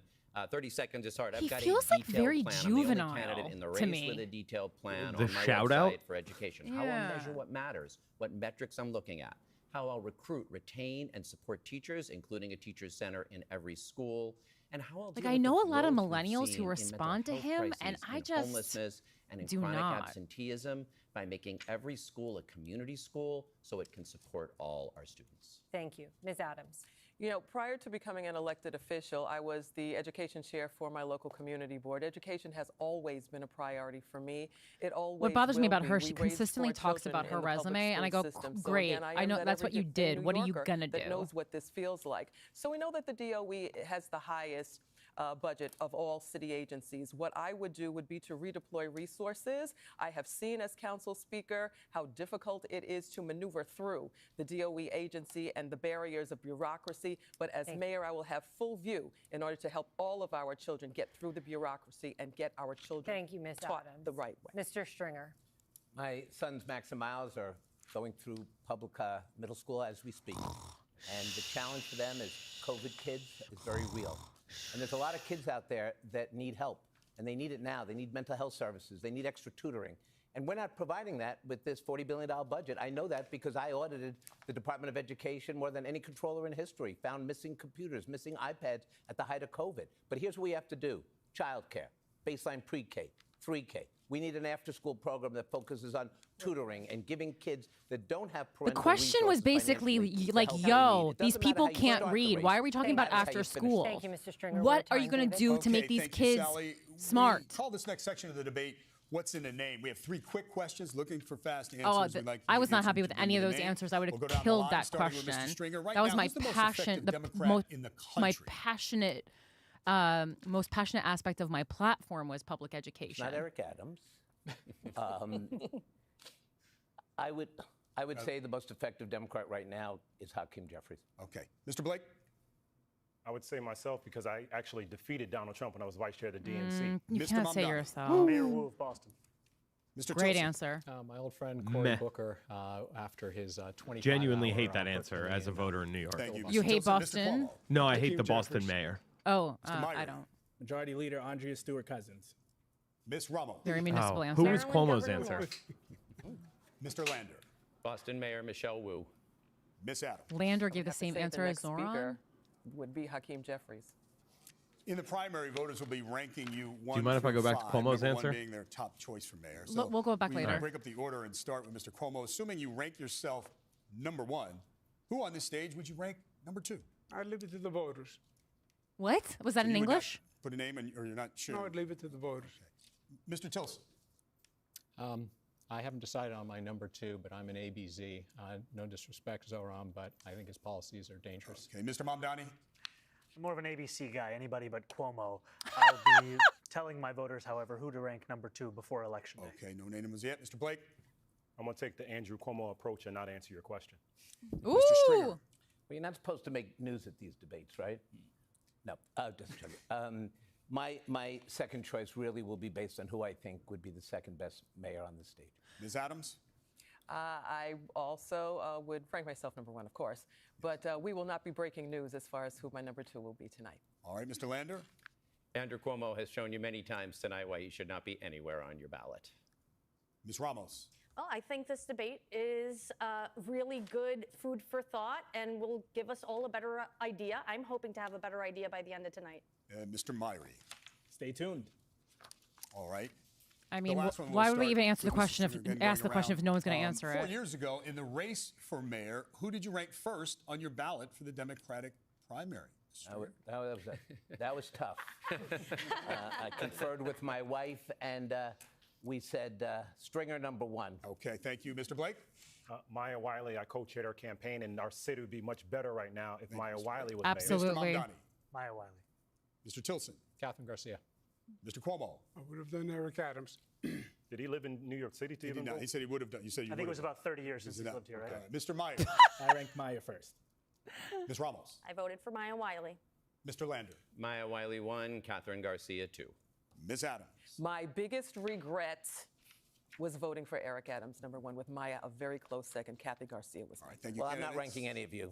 All right, thank you, candidates. Stallion. Okay, we're going to move on to housing. He had a. You've all made housing a Scott top had to priority like basically drop out because of the allegations. And as you all know, the he ended up city is getting in a no housing votes because crisis of with that. Like I a can't vacancy even rate believe of they're not just addressing that shit. 1.4%. We'd like you to explain your proposed solutions to this housing crisis and how you would pay for it. You'll have 1 minute to answer this question. Mr. Tilson, we'll begin with you. Sure. Well, as I discussed about an hour ago, the key, I think, is to unleash the private sector to build a lot more supply, which wouldn't just stabilize rents. We have the highest rents in the country. We need to bring them down. I think they can come down by 20%. Austin just demonstrated how to do this in only 3 years. How do we do that? We need to ease zoning restrictions, fight NIMBYism. He's right about this. So this is what we were talking about when a couple weeks ago when we were talking about how liberal cities build housing at the slowest rate because we have too much rules around it, basically. So even though he's more conservative, his approach to housing, I think, would get things done quicker. He wants the city to build all new affordable housing, which I think the city has we've seen the city is no good at building and operating housing. He would also saddle us, he proposes, with $70 billion of debt. This would end up looking like California's high-speed rail project. Nothing accomplished. We're at time. Thank you, Mr. Tilson. Mr. Cuomo, how would you try to resolve the housing crisis, and how would you pay for it? Yeah, it's a desperate problem. I built housing for the homeless in my 20s. Excuse me. I served as HUD secretary and built housing literally all across the nation. Give us the plan, not the resume. We need to blow up HPD. It's an obstacle. The city council is a bottleneck. We have to use faith-based I'd like to respond to that. We need to use vacant city land. I've shown that I know how to build. Look at LaGuardia Airport, look at the Costco Bridge, look at the 2nd Avenue subway. I know how to get things done. And that's what this election is all about. Not plans, plans, plans. Who can get something done? Well, you need a plan to get it done. Would you like to very briefly respond to that since he invoked the city council? Yes, I would. And the former governor's response really does show how disconnected he is to the work of the city. Unlike myself, who is currently still in city governance, the only person on this stage actually that has experience of city governance and doing the work. The city council under my leadership right now. Brad Lander, Jessica Ron, like what are you talking about? 120,000 units of housing for the people of the city of New York. So the city council is not bottlenecking anything. Maybe perhaps 10, 20 years ago when you were a governor, that was happening. But under my leadership, we have a brand new culture in the city council where we are actually working for the people to make sure that housing is built and housing is built now. Very, very briefly. Yeah. The mayor has an interesting proposal that I think we're going to see in the Charter Commission that talks about the role of the city council in expediting the approval mechanism. Okay, Mr. Myrie, your top solution to the housing crisis. I think Andrew Cuomo just gave me a twitch. You know, I grew up in a rent-stabilized apartment. It is a place that my mom, my parents were able to find, the only affordable place they were able to find to raise me to be on this stage right now. Okay. But that opportunity has slipped away for too many New Yorkers. My wife and I, we want to put down roots in the same neighborhood that we grew up in. When you walk down Bedford Avenue, everything costs $1 million. Who has $1 million? Maybe some of the people on this stage do, but I don't have it. Many of the people on that stage have $1 million. Don't have it either. So I've been clear about what my plan is to drive down the cost of housing. Cuomo has $1 million, Zohran Mamdani, and I'm not talking about what they have in their committee bank account. I'm talking about they come from wealth. The leaders of the past, like Cuomo, who had the opportunity to do this, only gave us a city that is more expensive than it was 10 years ago. And I don't think it's a coincidence that the two top contenders in the mayoral race come from wealth. To 6 p.m. so that we can draw families here and keep them power. Here. And I want universal free after school for every kid in this city because it has to be a city where you can raise a family and where we can move everyone to a path to success. And very, very briefly, what is your price tag on those 1 million new homes? My plan does not require us So Andrew Cuomo obviously comes from a family of political power, and then Zohran Mamdani comes from a family of entertainment power. His mom is the very famous Hollywood director Miranair, and his dad is a well-known Ugandan activist and author. helping Very wealthy. homeowners and landlords bring down their costs. Water rates. The cost of water has skyrocketed in the past 3 years under the current administration. And then I want to freeze the rent. As a rent stabilized tenant, I know how tough it is to be able to keep up with rent. The rent is too damn high and the wages are too damn I low love that in she this said city. that. So I want to She's make right. sure that we are unwarehousing the 5,000 apartments that NYCHA is hanging on to. I want to make sure they're repaired so that Yes. we can chip into that 200,000. It's not just about creating new affordable housing. It's 200,000 making sure that the New Yorker affordable housing we waiting have list. is up I to also livable want to bring standards. back the co-op city model Yep. so that we can attract the city services that are needed. We need more nurses. We need more teachers. We need more doctors. Yep. We need more police officers and firefighters. So I want to build more low-income rentals and modest equity homeownership opportunities so that every New Yorker can own a piece Thank of you, our Ms. city. Ramos. Mr. Lander. Everyone on the stage talks about affordable housing. I've spent 3 decades delivering it. Spent 15 years before I ever got into elected office with my sleeves rolled up, renovating abandoned buildings and vacant lots into affordable homes. You know this guy In doesn't know how to city use a council, I was hammer. the Come champion on. For the Gowanus redevelopment, 8,000 new units, 3,000 genuinely affordable. Non-union. Saved the 35,000 units of Jessica Ramos said non-union under her breath. They were put at risk by Signature's failure. So I know how to do this. That's the leadership I'll bring to City Hall. I'll declare a housing emergency on day one. I put out a detailed plan for how we can build 500,000 homes over the next 10 years, and I've laid out where, including 50,000 units in great new neighborhoods on 4 of the city's 12 city-owned golf courses. Might be losing the golf vote tonight, but we need the pathway to homeownership and genuine rental housing. I've also laid out detailed plans for how to fix HPD. Which and makes sense. We NYCHA. don't need that many I've got golf the courses, management especially in a experience. place I like can New York, where deliver you're, those homes. how many Thank months you out of the for year can you yours, actually Mr. go Ramos. The Housing golf? Department and the New York City Housing Authority. Thank you. Ms. Adams, given that you spoke about this before, we're going to give you 30 seconds to continue your answer. Yes, already doing the work. Don't need a manual or a transcript in order to do it. I'm already doing it currently as we speak. So Yeah, but no I've one's already happy. delivered, So if your response to every question is thousands you're already of doing the affordable work, we're units to miserable people here of in the New city York of with the New York. We can take a administration. look So at that's not a Innovation Queens, valid the response. largest privately developed structure that is coming up right now, unheard of. We can look at Bronx Metro North rezoning. We can also look at what we just passed 2 weeks ago, the Atlantic Avenue rezoning. And yes, we can take a look at the City for All, which will create over 80,000 brand new Thank you, Ms. affordable Adams. units. We have for to the move city on of to New Mr. York. Stringer. Doing the work. Thank you. Mr. Stringer, can you please talk about your housing plan and how you would pay for it? Well, first of all, this housing crisis is way too real, and we've confronted housing groundbreaking issues statement. in the past. Mayor stepped up and didn't do the minimum, they did the maximum. LaGuardia built 2,200 public housing units. The Mitchell-Lama housing program, the greatest integrated housing program in a generation, was also built. Right now, all we do is have luxury developers propose projects that gives us affordable housing. I want to upend this. My plan, That take part 1,000 is vacant true. lots, build the affordable housing that we need. You give the land to not-for-profits, to community-based organizations. We're in the game. This is not pie in the sky. That's not a bad I idea. can't say to you tonight, given my 30 years of experience, that anyone has a plan to build 1 million homes or 500,000 homes in 10 years. Don't believe it. Believe what we can do in the next 2 years. That's the first step. Lastly, we also have to recognize who can best do this work. As controller, I financed affordable housing all over the city. As borough president, I didn't do 1 or 2 rezonings. That was my life's work for 8 years. And we We're at time, transformed so many Mr. parcels Stringer. of land into Mr. Blake, affordable housing. we have to move on. Mr. Blake? When we talk about a housing crisis, you have to actually go through the journey. My mama overcame homelessness. We sold dinners to pay rent in South Bronx. And so this is not about a report from me. This is about reality. So how do we That fix anecdote the I actually crisis? like. We need local median income because area median income is not working. We need to end credit scores being utilized for housing applications, and we need to Very increase the interesting. I income think they limit do for that in housing Japan. applications, especially to protect all of our New Yorkers. When you think about what's happening in Rochdale Village right now with an unfair tax increase, the protections that have to happen in Co-op City or Concourse Village, Tracy's Towers, just to name a few. But then we got to go a step further. For public housing and those that are living in NYCHA, for those who have not helped you with heat and hot water, they need to go to jail because they are not being held accountable to actually fight for you. And so when we talk about the actual vision of a housing plan, if you go to blakefornyc.com, you will see the welcome home vision.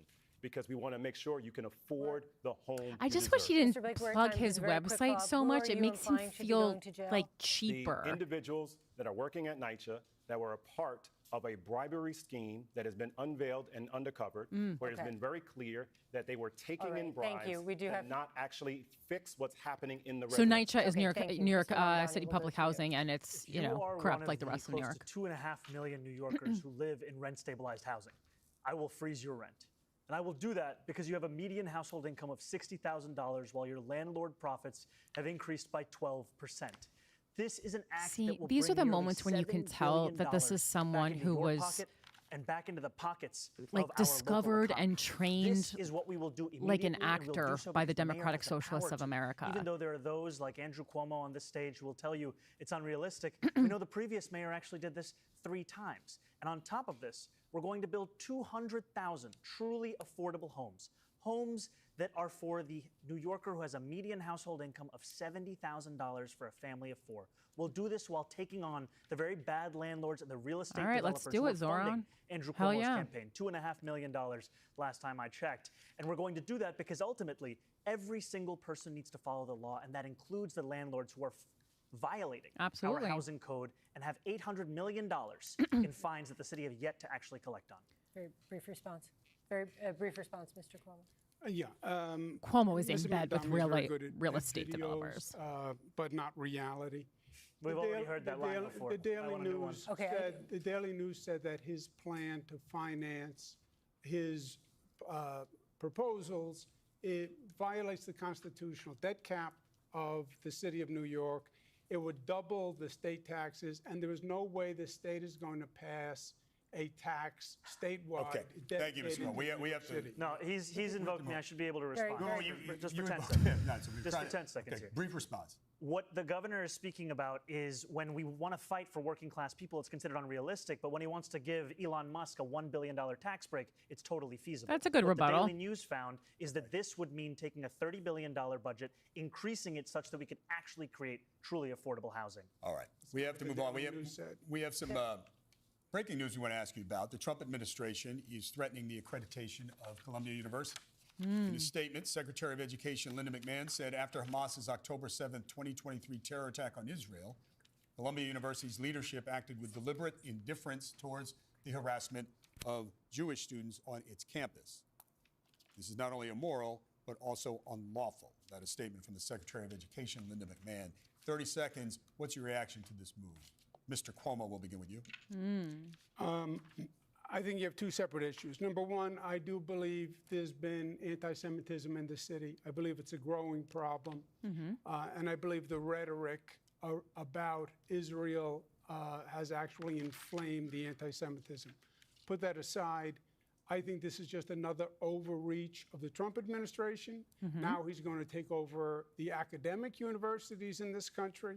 He is literally attacking the foundation of democracy, and he must be opposed at every turn. Mr. Tilson, Not a your bad reaction to answer this, from Andrew threatening the Cuomo on that accreditation one. of Columbia University. Got to give Yeah, credit where I'm, credit's due, totally even to the appalled by villain. 2 things. First, the failure of Columbia and other elite institutions to adequately act quickly after the October 7th attacks on mobs that were creating a very dangerous environment for Jewish students. My daughter is one of them in college right now. My wife and children are Jewish. This is personal to me. But I am, and these mobs, let's be clear, were incited by activists like the Democratic Socialists of America and their anti-Israel Mr. rhetoric. Tilson, okay. I am Thank you. even more appalled, however, by the Trump administration pretending to care about anti-Semitism and Mr. threatening Tilson, the thank you. accreditation of universities. Mr. Mamdani. I think this is yet another example of a gross overreach of the Trump administration, one that they have shown they So will you agree continue with to Cuomo on pursue that? Yeah. with whichever university they decide to target. Agree. It's been Columbia, it's been Harvard. Yep. We need to have a mayor that will actually stand up to Donald Trump, not one that we have right now that will collaborate with Yep. him.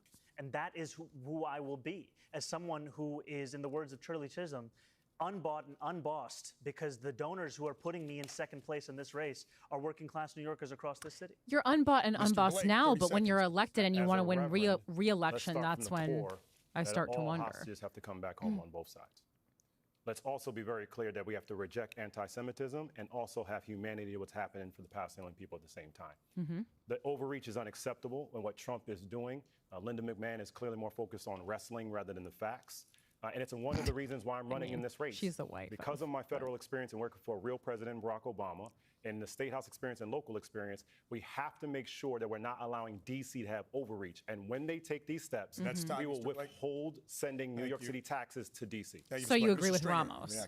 There's no question that on so many of these college campuses, the anti-Semitic, anti-Jewish hate is very real.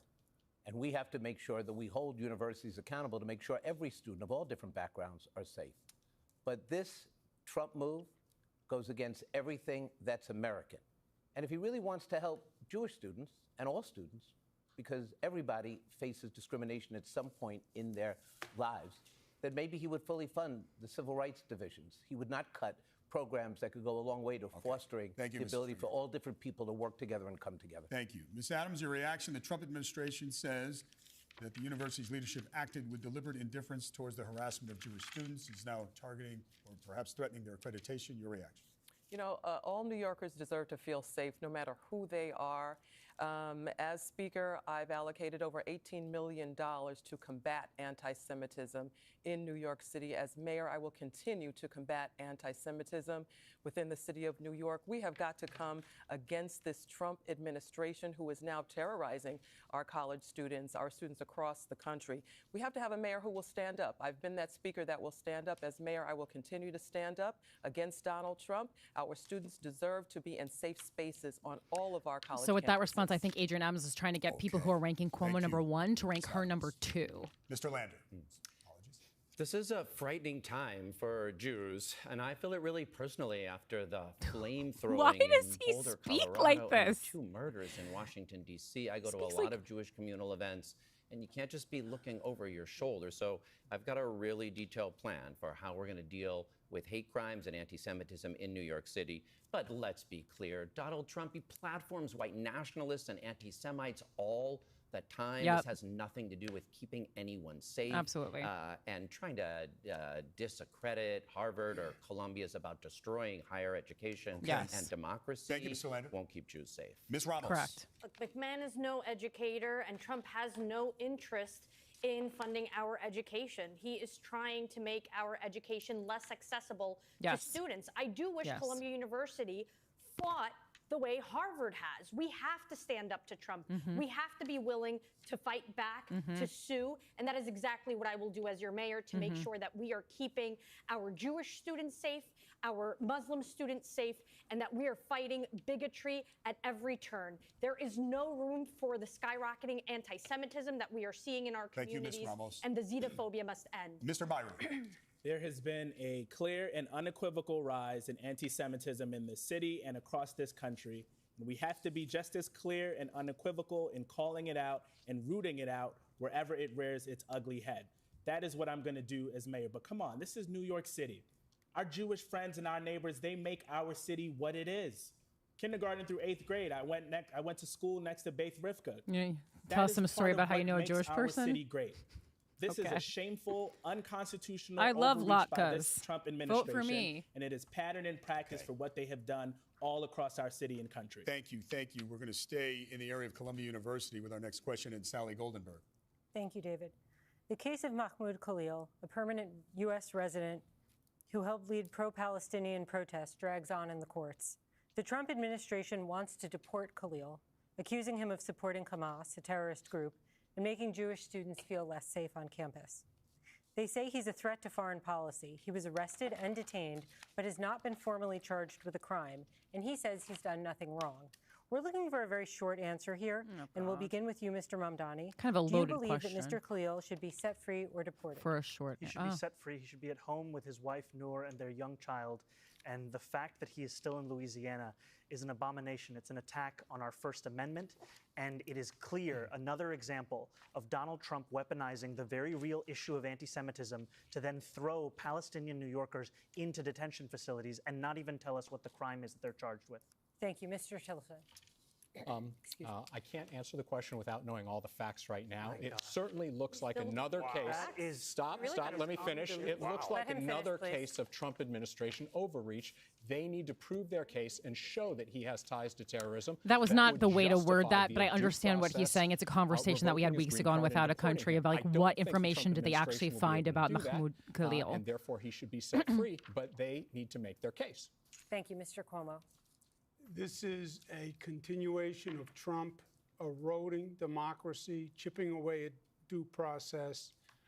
He should be released. He should be released immediately. He shouldn't have been detained in the first place. Very surprised that's his answer. He should be immediately set free. Ms. Ramos. We have due process in our Constitution for every person. Mahmoud Khalil is no exception. He belongs home with his family, just like Andrea Hernandez and so many others who have been unlawfully abducted by ICE. Mr. Lander. Mahmoud Khalil should be at home with his family, and so should Dillard Contreras, a New York City public high school student that ICE tricked and then arrested and is trying to deport. We've got to stand up, make sure folks have legal See, guys, you can services run for mayor in the New too. York Just City. Google who got deported today and also add it to the Mahmoud answer. Khalil should be released immediately. There is no due process in Donald Trump's America, and that is why we all have to pull together and fight this chaotic Trump administration. We do. It cannot be allowed to harm more families, to harm more individuals that have committed no crime. This should be unacceptable to every American and everyone that lives in this country. Thank you, Mr. Stringer. As a Jewish American whose wife works at the Jewish Museum in Lower Manhattan fighting the Holocaust, fighting to make sure we remember the Holocaust.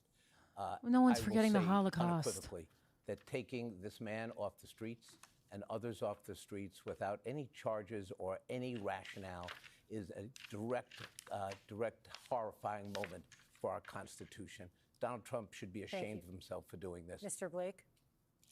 Mahmoud should be home with his family, full stop.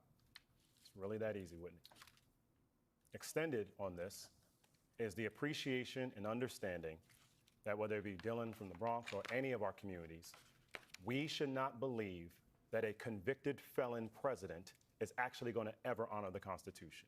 It's the reason why we have to make sure we protect our immigrants and have more lawyers at our immigration hearings, because we should actually know where individuals are so they have a chance to fight for their own justice. Thank you, Melissa. Thank you.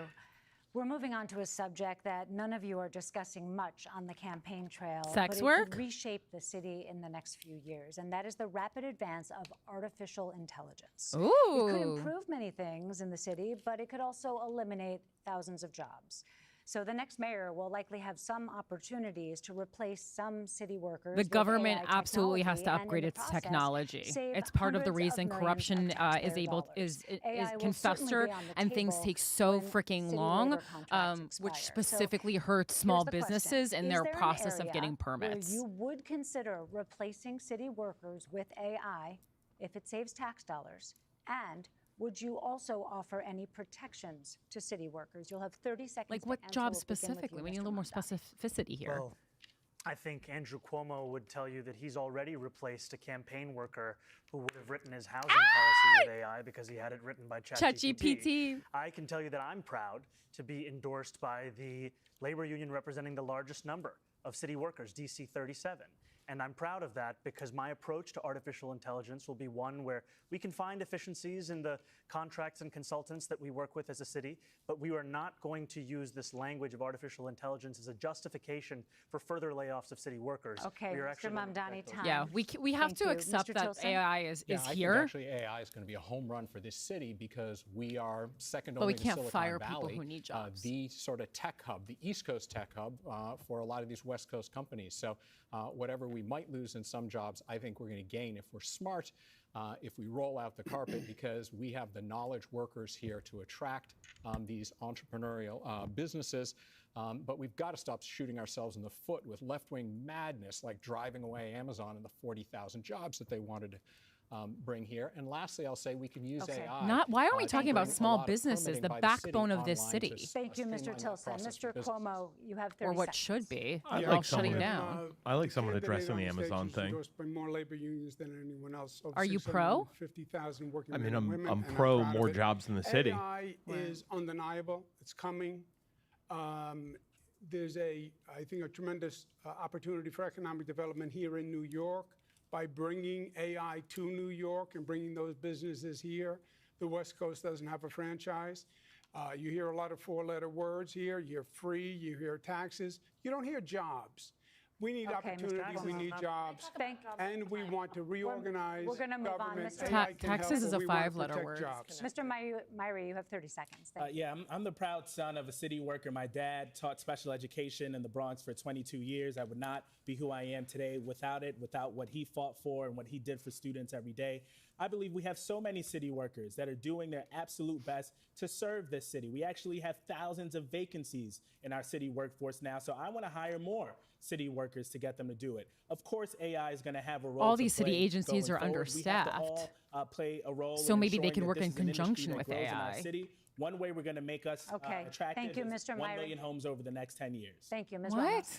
I wrote the law to protect our artists, our actors, image and likeness from AI's use through movie studios. And that's exactly what I want to do. I want to put the power in our workers' hands to help us lead the transition into the use of artificial intelligence. We can't be Luddites, but we do have to make sure that the workers have a say as we make those transitions, especially when I want to transition them and repurpose them for mental health capacities where we have deep shortages. Mr. Lander? 3 strategies I've proposed to use AI and technology to make government more efficient that won't cost any jobs but will save us money. Last year, we paid out over $2 billion to settle 12,000 claims. I have an RFP in the field to use machine learning and AI to find patterns, put it on the books of the agencies that cause it so we can actually reduce that. Second, we should have NYCHA vendor scorecards that enable residents to rate the repair vendors that come into their units. And we're not doing that right now. We could make much better use of our taxpayer dollars by going with the vendors who actually get the work done. Thank you. And Ms. third, you're she says I got 15. Oh.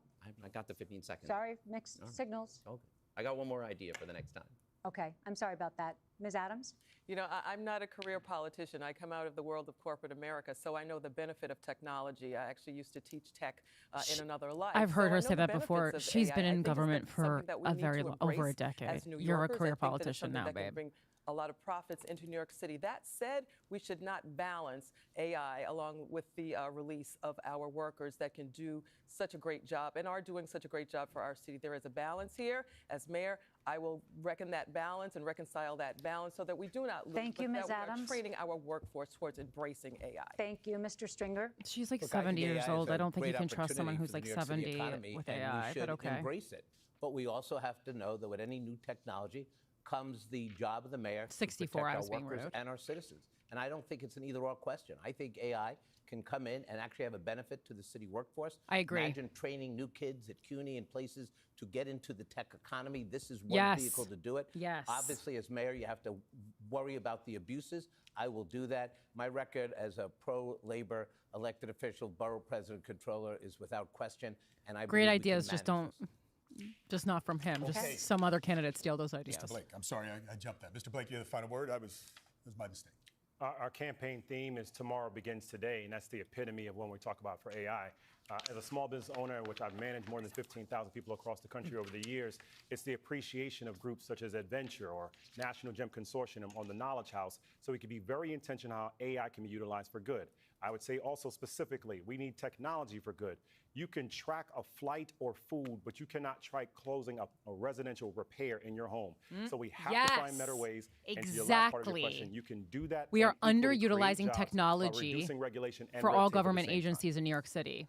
Candidates, thank Great you. answer. We have a few short questions, lightning round questions, some call them, just to get a glimpse of your thinking on some of the issues that are relevant to New Yorkers. So New Yorkers are feeling stressed about housing in the city, as you've all alluded to, as we know. How much do you pay each month for rent or a mortgage? We'll go left to right. Whoa! Our home is paid. I'm a homeowner. Okay. Mr. Lander. We have a mortgage, a home with one rental unit. The total mortgage on the house, $3,300. Okay, thank you. Ms. Ramos? We rent, we pay $2,500 a month. Okay.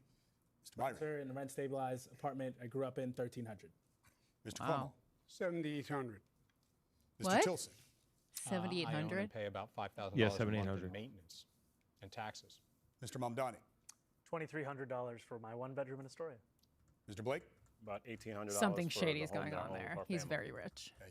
Mr. Stringer? I'm getting ripped off $6,400 a month. Property tax reform. Come on, come I can do it. All right, thank you. 64. Helicopter traffic around Manhattan is a constant debate. It's a complaint for many. And Should all those helicopter traffic be finances, limited? if We they go right lied to in left. any Mr. way, Stringer? that's all publicly accessible information. Mr. Blake? Absolutely. Mr. Mamdani? Yes, we should ban all non-essential helicopter travel. Mr. Tilson? Yes, I agree. Mr. Cuomo? It should be limited, yes, sir. Especially out of Westchester. Mr. Myrie?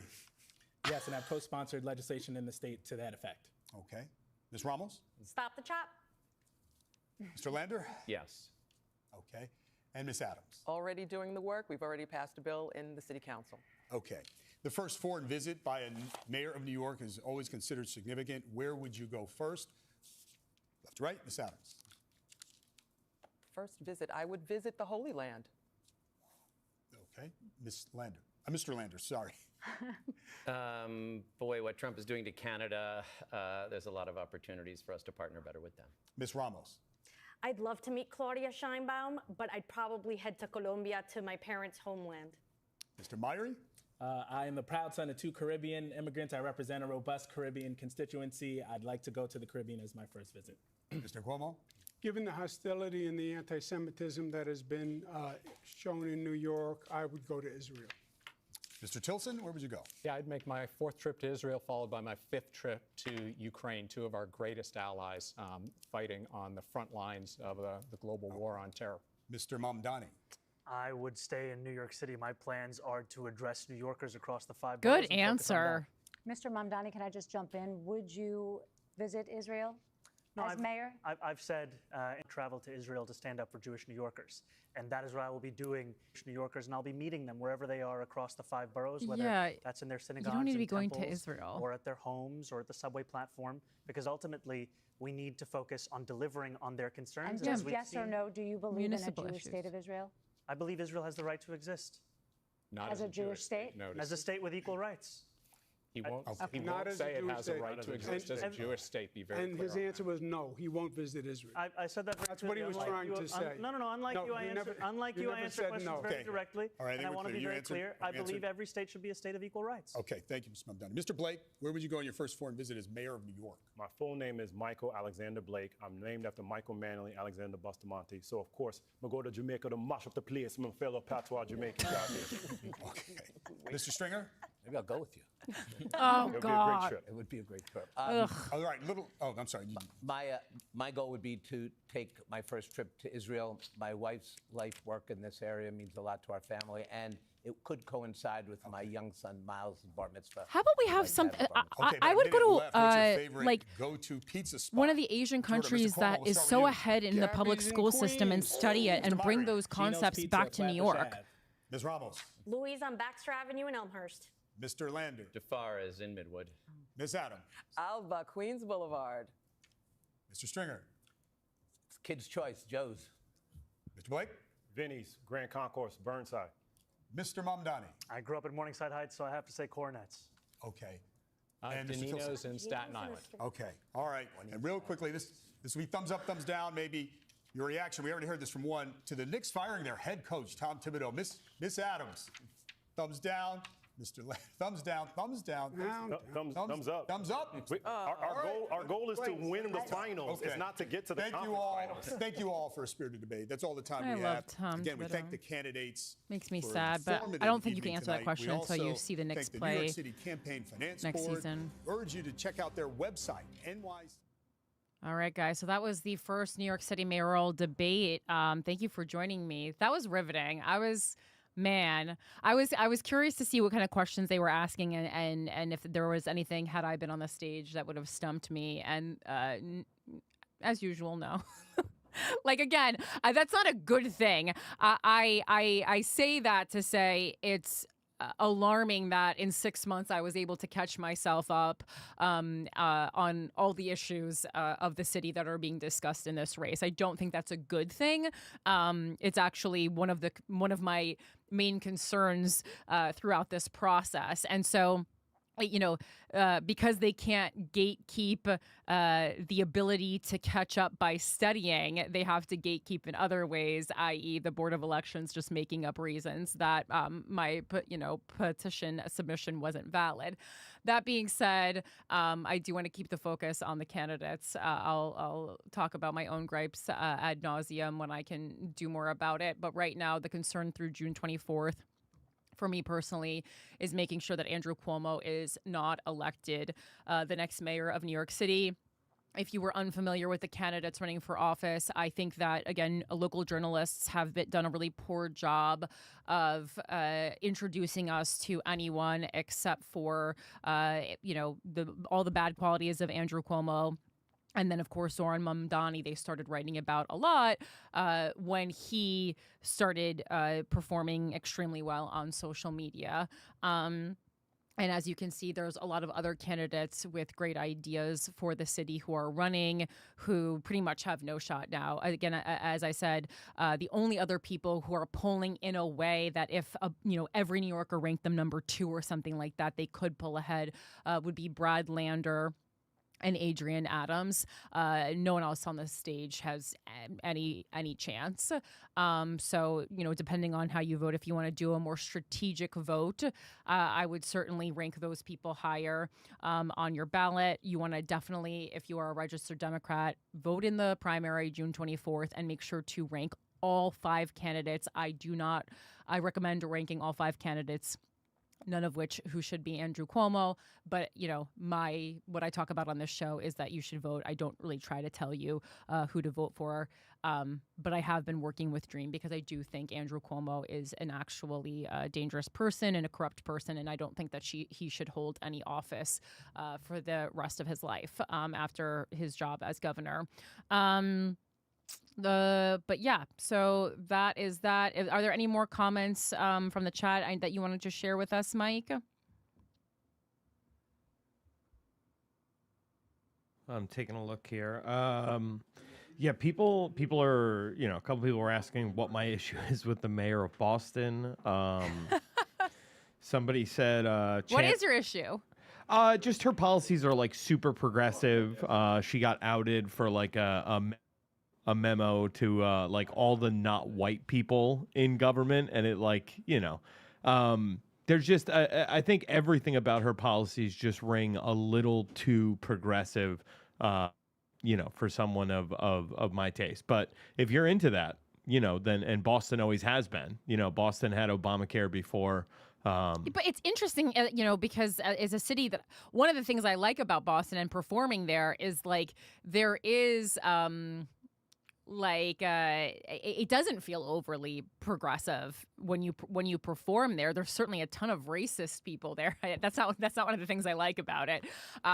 It's actually even it's surprising to me, I guess, that they have a person of color as their mayor, but she's an Asian woman, which is different than I think that the overall racism that they experience in Boston. Sure. But I mean, I think it's, a lot of those people you're talking about are like, they live in Dorchester and Southie, and I don't think they're necessarily like getting out to the polls. Correct. Whereas, there is a lot of academic institutions, Yes. a lot of, Yes. a lot of people who would have liberal views who are, I'm sure, way more politically active. So for that reason, Right. Boston, The institutions, though, and we've found this in New York City, too, most people who are attending an academic institution are still registered voters where their parents live. Most people have not changed their voter registration to the city that they are being educated in. Hell, That's something that I found in New York. That's also true for a lot of New York City comedians in their late 20s and early 30s. Correct, yes.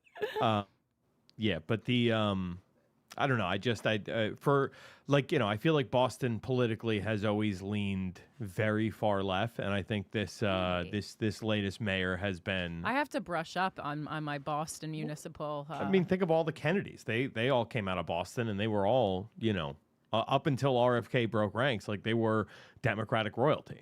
Yeah, but I don't think of them as overly progressive. Like you're making it out almost like Can Mayor be? like Mayor Wu is like a socialist.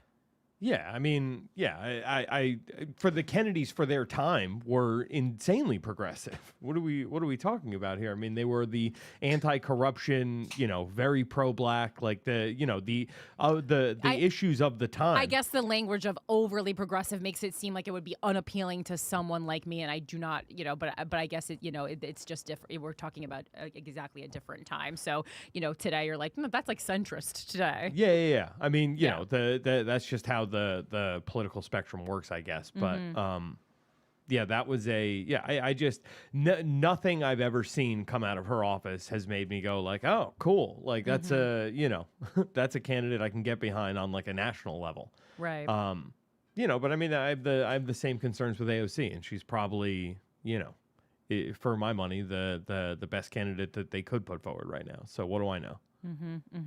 And so you're not a registered Democrat, right? No. Right. So you can't vote in the primaries, but if you could, after that debate, how would you rank your 5 candidates? I would do Michael Blake first. I would do probably Ramos second. I liked her the best. I'm trying to think who else. Who was the guy who said he would go to Canada? Was that Brad Lander? Brad Lander. I mean, yeah, like he seems like a dork, but of all the people on that stage, I think I would. I think he's up next. Interesting. Yeah, I don't know who I would do 4th and 5th. No one else really. I mean, maybe Zohran. Maybe. I was a little underwhelmed by Zohran's performance, which is interesting because. Like he has a beautifully run campaign, like really well, like truly well done. Like I think it's actually better than the Andrew Yang campaign. Beautifully done, beautifully executed. But when the first time I met him in person, I was really like, okay, I'll really be able to kind of gauge his star power. And I just when you meet someone who has had that kind of effect on the political sphere, you kind of there's something that I'm looking to feel, especially as someone who's met a lot of celebrities. Like they have a certain like essence that you want to feel when you meet them, and he just didn't have it, and I was really surprised that he didn't have it. And I think it hurt him on this stage. Like you can tell Cuomo's been in the spotlight for a while because he's very casual in a pretty formal setting like this, and talks like he's having a regular conversation, not giving a speech, which I think is just like shows just like the ease that he has in a high stress situation like this, or in a high stakes situation like this. Although I don't know that this debate was particularly, most times debates are like, the people who are watching them are not the people who really should be watching them. Because like the people who should be watching them are people who are like undecided or apathetic towards government. But the people who are watching them are the people who already know who they're voting for and kind of just doing it because they want to, I don't know, see people fail or see people shine. That's the problem with debates. Yeah, I think based on strictly on that debate, knowing, very little else about the race. Yeah. I'm going to say Blake 1, Ramos 2. I would do Zohran 3, Brad Lander 4, Lander 4. Yeah. And probably Zellner 5th. I mean, just looking at, like, Tilson, absolutely not. No, I got to be... Tilson, I listened to an entire, what was it, the City and State podcast, or a very long form podcast where he was interviewed, and I've also watched appearances that he did on Marsha Kramer and stuff, and I'm just like, this guy doesn't know what he's talking about, quite frankly. Yeah, I mean, it's very clear. Like for you to come up and be like, look, we don't know all the facts on that it's like, dude, you're running for mayor of New York. Yeah. At least know as many facts as I do, which is enough to form an opinion. Again, his point was that he wanted to see what the investigation of his possible,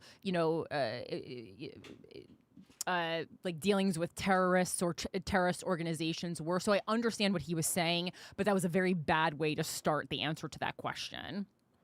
look, the guy shouldn't be in jail. I think that's where you start with the thing is like this guy should not be under due process of law. This guy should it's what not Jessica be behind Ramos bars says. right We have now. due process Exactly. in this country, and we should and due process should be happening. Right. Exactly. To say I don't have all the facts in that position is like, dude, who are you kowtowing for? That's Right. crazy. Right. Zellner, I mean, I liked him very, very little, but well, that's who your fourth and fifth should go to people.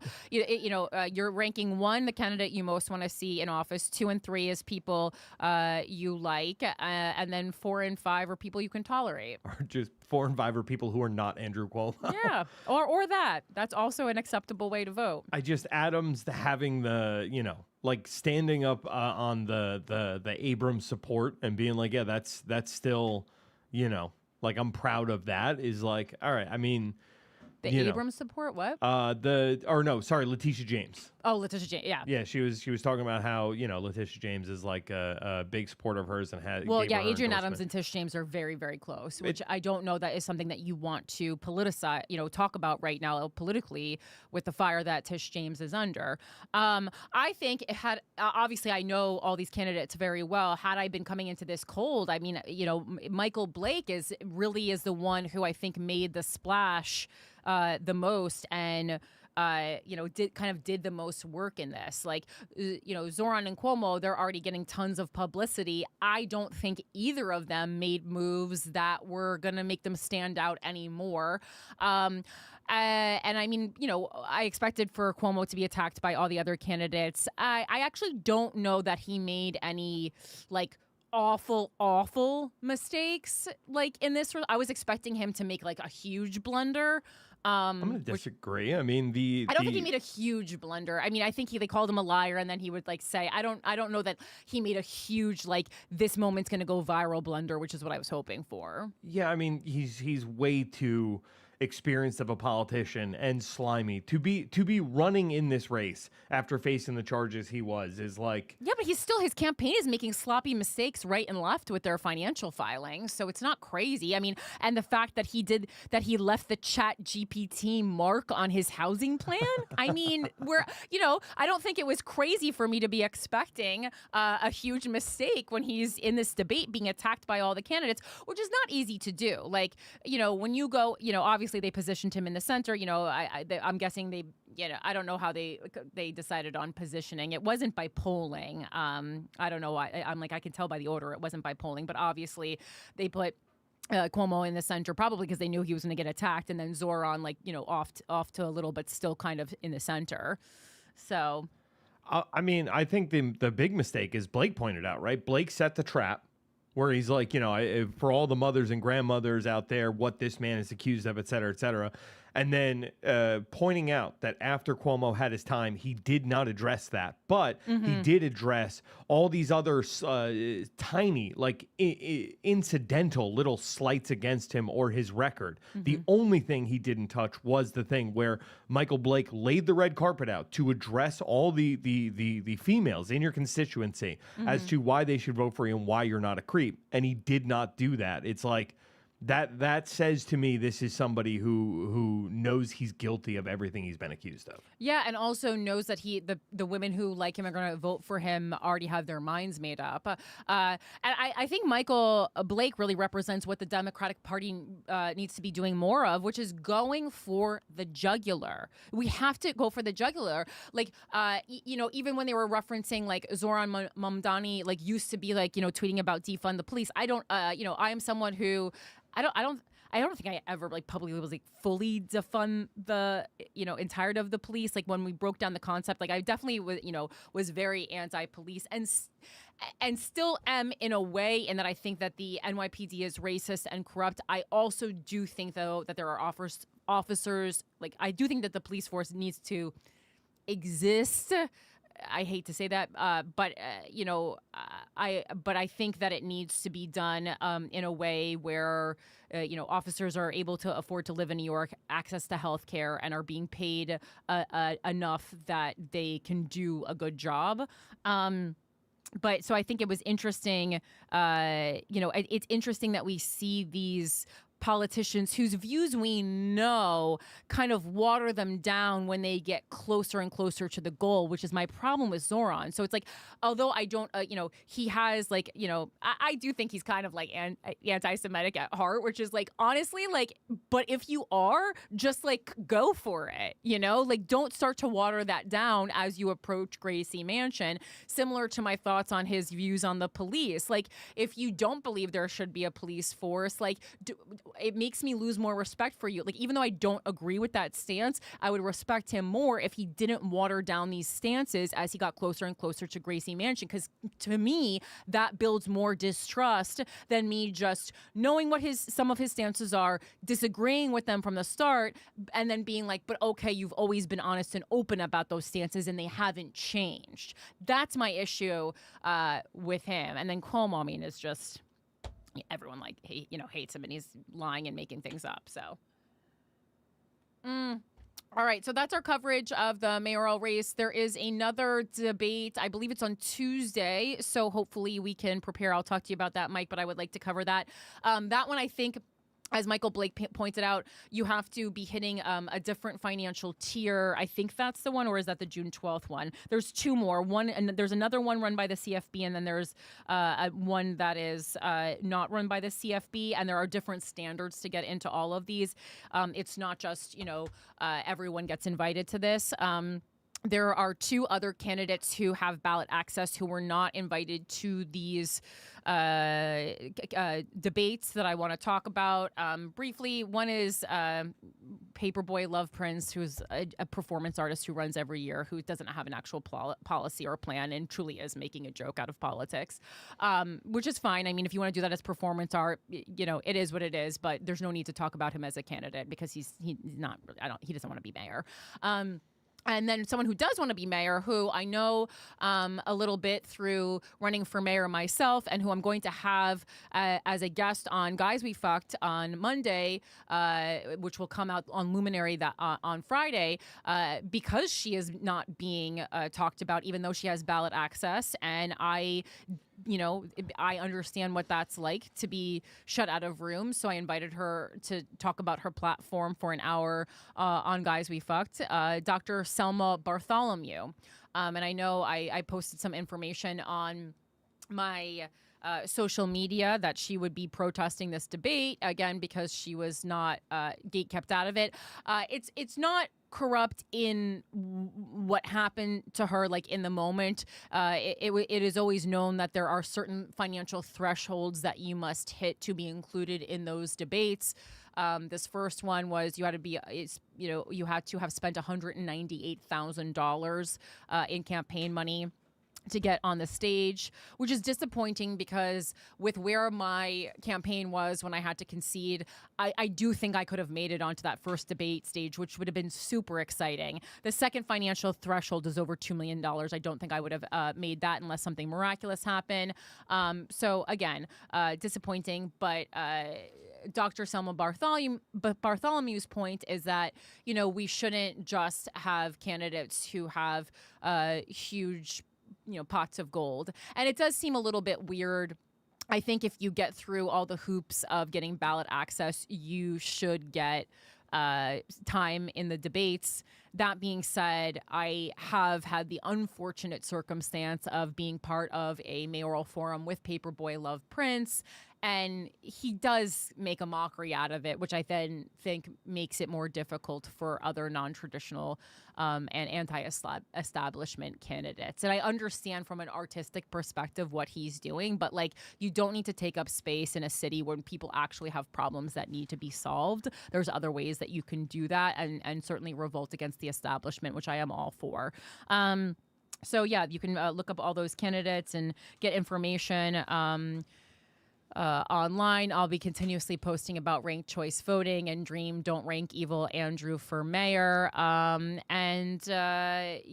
we're going to go and take up a little break and then go into the regular Without a Country show. And we'll do a nice little show for you. And one last thing, since I have you here, and this is a New York City issue, New Yorkers and anyone who's watching who's interested in this. So I went to a press conference for this yesterday, Baby's first press conference. and it is about the voluntary intoxication exclusion, which is a legal loophole that basically says if you are at, a bar and you have a Bud Light and you are later sexually assaulted, raped specifically, it cannot. They cannot say it was rape if you voluntarily had a drink. If you were drugged, you're fine. And so this is a loophole that has been obviously negatively affecting many women, many college students, many nightlife workers. And it's a loophole that existed in several other states that they were able to successfully close, including in New Jersey.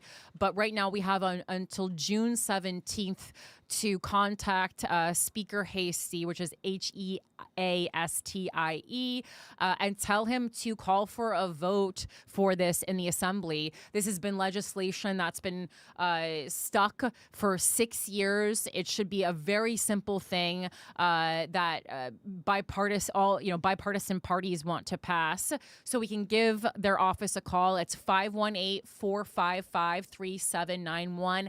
And another number you should call is 518-455-4032. And tell Speaker Hastie it's time that lawmakers pass Bill A-101 to get rid of the voluntary intoxication exclusion. If you want to grab a pen or record this, I'm going to say all this one more time. It's very wordy. I'm trying to make it as simple as possible. Again, this specifically is for New York State. But if you want to call from anywhere, they're not going to know. And Speaker Hastie has actually said that the reason he hasn't gotten around to voting on this is that not enough people have been knocking down his door about it. So we're going to right now knock down our door about it. And I am one of the few people with a large reach who is working to pass Bill A-101. And again, we only have until June 17th of this year to do it. So I really feel a lot of pressure on me, but it's something that we should have passed a long time ago. So please call Speaker Hastie, leave a message for his office. He's on Instagram. You can tag him. You can DM him. Again, it's you can call him at 518-455-3791 and 518-455-4032. Say, please, it's time to pass Bill A-101 to get rid of the voluntary intoxication exclusion. That's all you need to say. It's a really important call to action, and one that he has specifically said he just hasn't heard enough about, which is like crazy that we have to advocate for ourselves before a crime has even been committed against us to say that we hope we can get the help we need. So that's a whole other issue that I can deal with at a separate time. But please call and keep calling and keep tagging him on social media through June 17th to get this done. Because I think this is something that the listeners here, if we really take this call to action seriously, we can actually get done and make some noise. So thank you so much for joining me. Please make sure to subscribe to this YouTube channel, Without a Country. We just try to, we know the truth is in there and we try to find it. And we talk about a lot of interesting things on this show, politically, municipal politics, national politics, international politics. If you are just watching this feed because you were interested in the mayoral debate, welcome. I'm Corinne Fisher. I'm a former New York City mayoral candidate in the year 2025. Because of corruption, my ballot access was challenged, and I spent $15,000 in legal bills fighting that battle. Again, it's something I talk about a lot and will continue to talk about in New York City and advocate for small people who want to run for office, or smaller candidates, anti-establishment candidates who want to run for office. But I am the host of this show, and we live stream normally every Wednesday at 9 p.m. Eastern on YouTube. So really happy you're here. Thank you for joining us. You can follow me on social media at Philanthropy Gal. And remember to dream. Don't rank Evil Andrew for mayor. Thank you so much for joining us. Have a wonderful night.